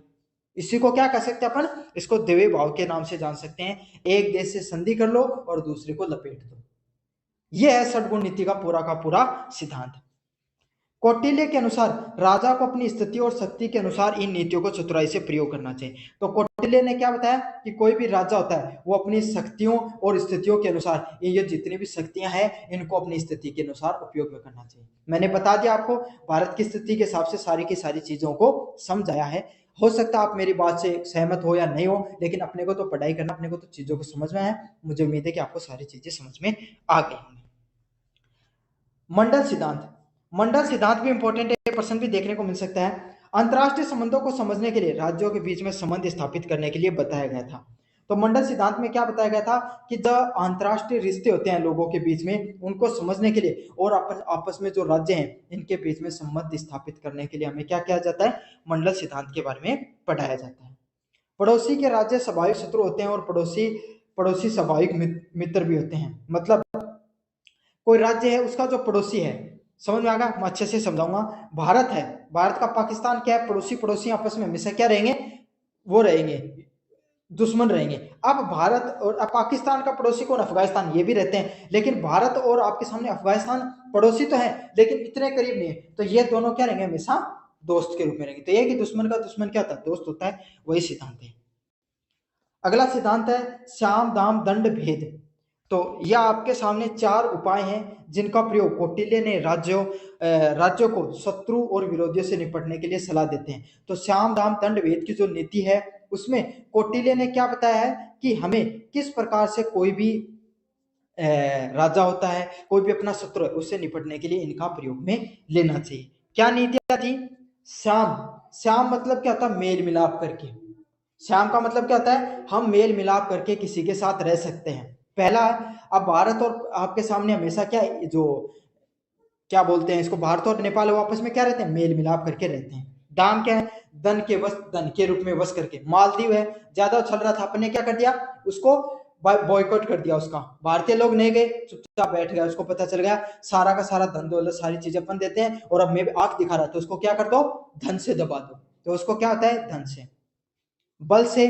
तो कोई भी व्यक्ति है ना, तो वो मेल मिलाप से माने ना धन से माने, ज्यादा थोड़ा बलशाली है तो उसको क्या कर दो, आपसे कमजोर है तो उसको दंड से या बल से दबा दो। जैसे पाकिस्तान है, नहीं मानता अपनी, तो अपन क्या करते हैं, उसको दंड से समझाते हैं। अगला क्या, भेद। काफी बार क्या होता है, ना शाम चलता है, ना मेल मिलाप चलता है, ना धन चलता है, ना बल चलता है, तो वहां पर क्या कर लो, भेद कर दो। भेद क्या होता है, जैसे क्या कर सकते हैं, कूटनीति का प्रयोग कर सकते हैं। अब कूटनीति क्या होती है, जैसे एक देश का प्रधानमंत्री है, समझ लो आप, है ना। अब वो क्या है, वो हमारी बात नहीं मान रहा है, तो आप क्या कर सकते हो, उसका जो विपक्षी है उसको अपने पक्ष में कर लिया आपने, और उसको कूटनीति का कोई आपने कोई एजेंसी वगैरह का उपयोग करके उसके विद्रोह से उसको क्या कर, उसके खिलाफ विद्रोह करवा दिया, उसको शासन को हटा दिया, और जो दूसरा विपक्ष में जो आपके पक्ष में व्यक्ति था उसको राजा बना दिया, उसको वहां का प्रधानमंत्री बना दिया, तो वो आपके पक्ष में हो जाएगा ना। तो इसी को क्या बोला जाता है, इसी को फूट डालना बोला जाता है। भेद पकड़ो, कोई व्यक्ति की कमजोरी पकड़ो, कमजोरी पे टारगेट करो और उससे उस पर नियंत्रण कर लो। तो कोई भी व्यक्ति होता है उस पर नियंत्रण करने के चार तरीके होते हैं। पहले मेल मिलाप करो, दोस्ती करके कर सकते हो, दाम धन के माध्यम से कोई भी व्यक्ति को पैसा देकर दबा सकते हो, उसको कंट्रोल में कर सकते हो, दंड का प्रयोग करके, आप ज्यादा बलशाली हो तो उसको दंड के माध्यम से, और अगला है भेद को जान करके। जासूसी प्रणाली। जासूसी प्रणाली क्या होता है, कौटिल्य ने सुदृढ़ व विस्तृत जासूसी प्रणाली की वकालत की थी। तो जो कौटिल्य, इन्होंने क्या किया था, एक अपने समय में एक जासूसी प्रणाली है उसकी व्यवस्था शुरू की थी। इसमें क्या है भाई, खुद चंद्रगुप्त मौर्य काफी बार के अपना वेश बदलकर अपने जो राज्य हुआ करते थे वहां के बाजारों में जाया करते थे, ताकि ये पता चल सके कि जो आपके सामने जो राजा प्रजा के बीच में राजा की क्या इमेज है, और और काफी बार इन्होंने गुप्तचर प्रणाली भी शुरू की थी। आज के समय आप रोज जैसी एजेंसियां देखते हो, वो उस समय भी चलती थी। उसमें वो लोग कौन होते थे, गुप्तचर हुआ करते थे, जो क्या करते थे, आपके सामने आपके खिलाफ कौन सा राजा आपके लड़ाई करना चाहता है, आपके साथ कौन कैसा व्यवहार करना चाहता है, इसके बारे में विस्तृत जानकारियां रखते थे। इससे राजा को आंतरिक व बाहरी दोनों प्रकार की सूचनाएं प्रदान हो सके।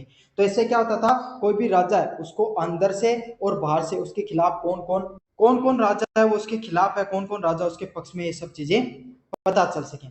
उनकी कूटनीति का लक्ष्य राजा को शक्ति को बढ़ाना था। अब आपको पहले पता चल गया कि वो राजा वो आपके खिलाफ है, तो आपने क्या कर दिया, अगर आपसे कमजोर है तो आपने तुरंत उस पर कार्रवाई कर लो, पहले उसको निपटा दो। समझ में आ गया। और अगर आपके और कोई तरीका अपना के आप उसको पक्ष में कर सकते हो तो वो कर सकते हो। तो इससे क्या है, कोई भी राज्य को अपने नियंत्रण में करके आप अपनी शक्ति को बढ़ा सकते हो, जिसके लिए वे किसी एक आवश्यक नैतिक व अनैतिक उपायों का प्रयोग करना को उचित मानते थे, और कहते थे राजा को अपने राज्य में शांति स्थापित करने के लिए काफी बार आपको नैतिक तरीके भी अपनाने पड़ेंगे और काफी बार अनैतिक तरीके भी अपनाने पड़ेंगे। भाई लीगल और इलीगल दोनों तरीके अपनाने पड़ते हैं राज्य में शांति स्थापित करने के लिए। अगर आप दोनों अपनाते हो तो कोई इसमें गलत नहीं है। तो यह आपके सामने जो आपका पार्ट फर्स्ट है, इसमें मैंने आपको यूनिट फर्स्ट का रिवीजन कराया। अब अपन देखेंगे unit second, third, fourth, fifth, आगे के पार्ट आपको आते चले जाएंगे। तो आपको क्या करना है, बस वीडियो को पूरा देखना और टेलीग्राम चैनल को जोर से ज्वाइन कर लेना। धन्यवाद।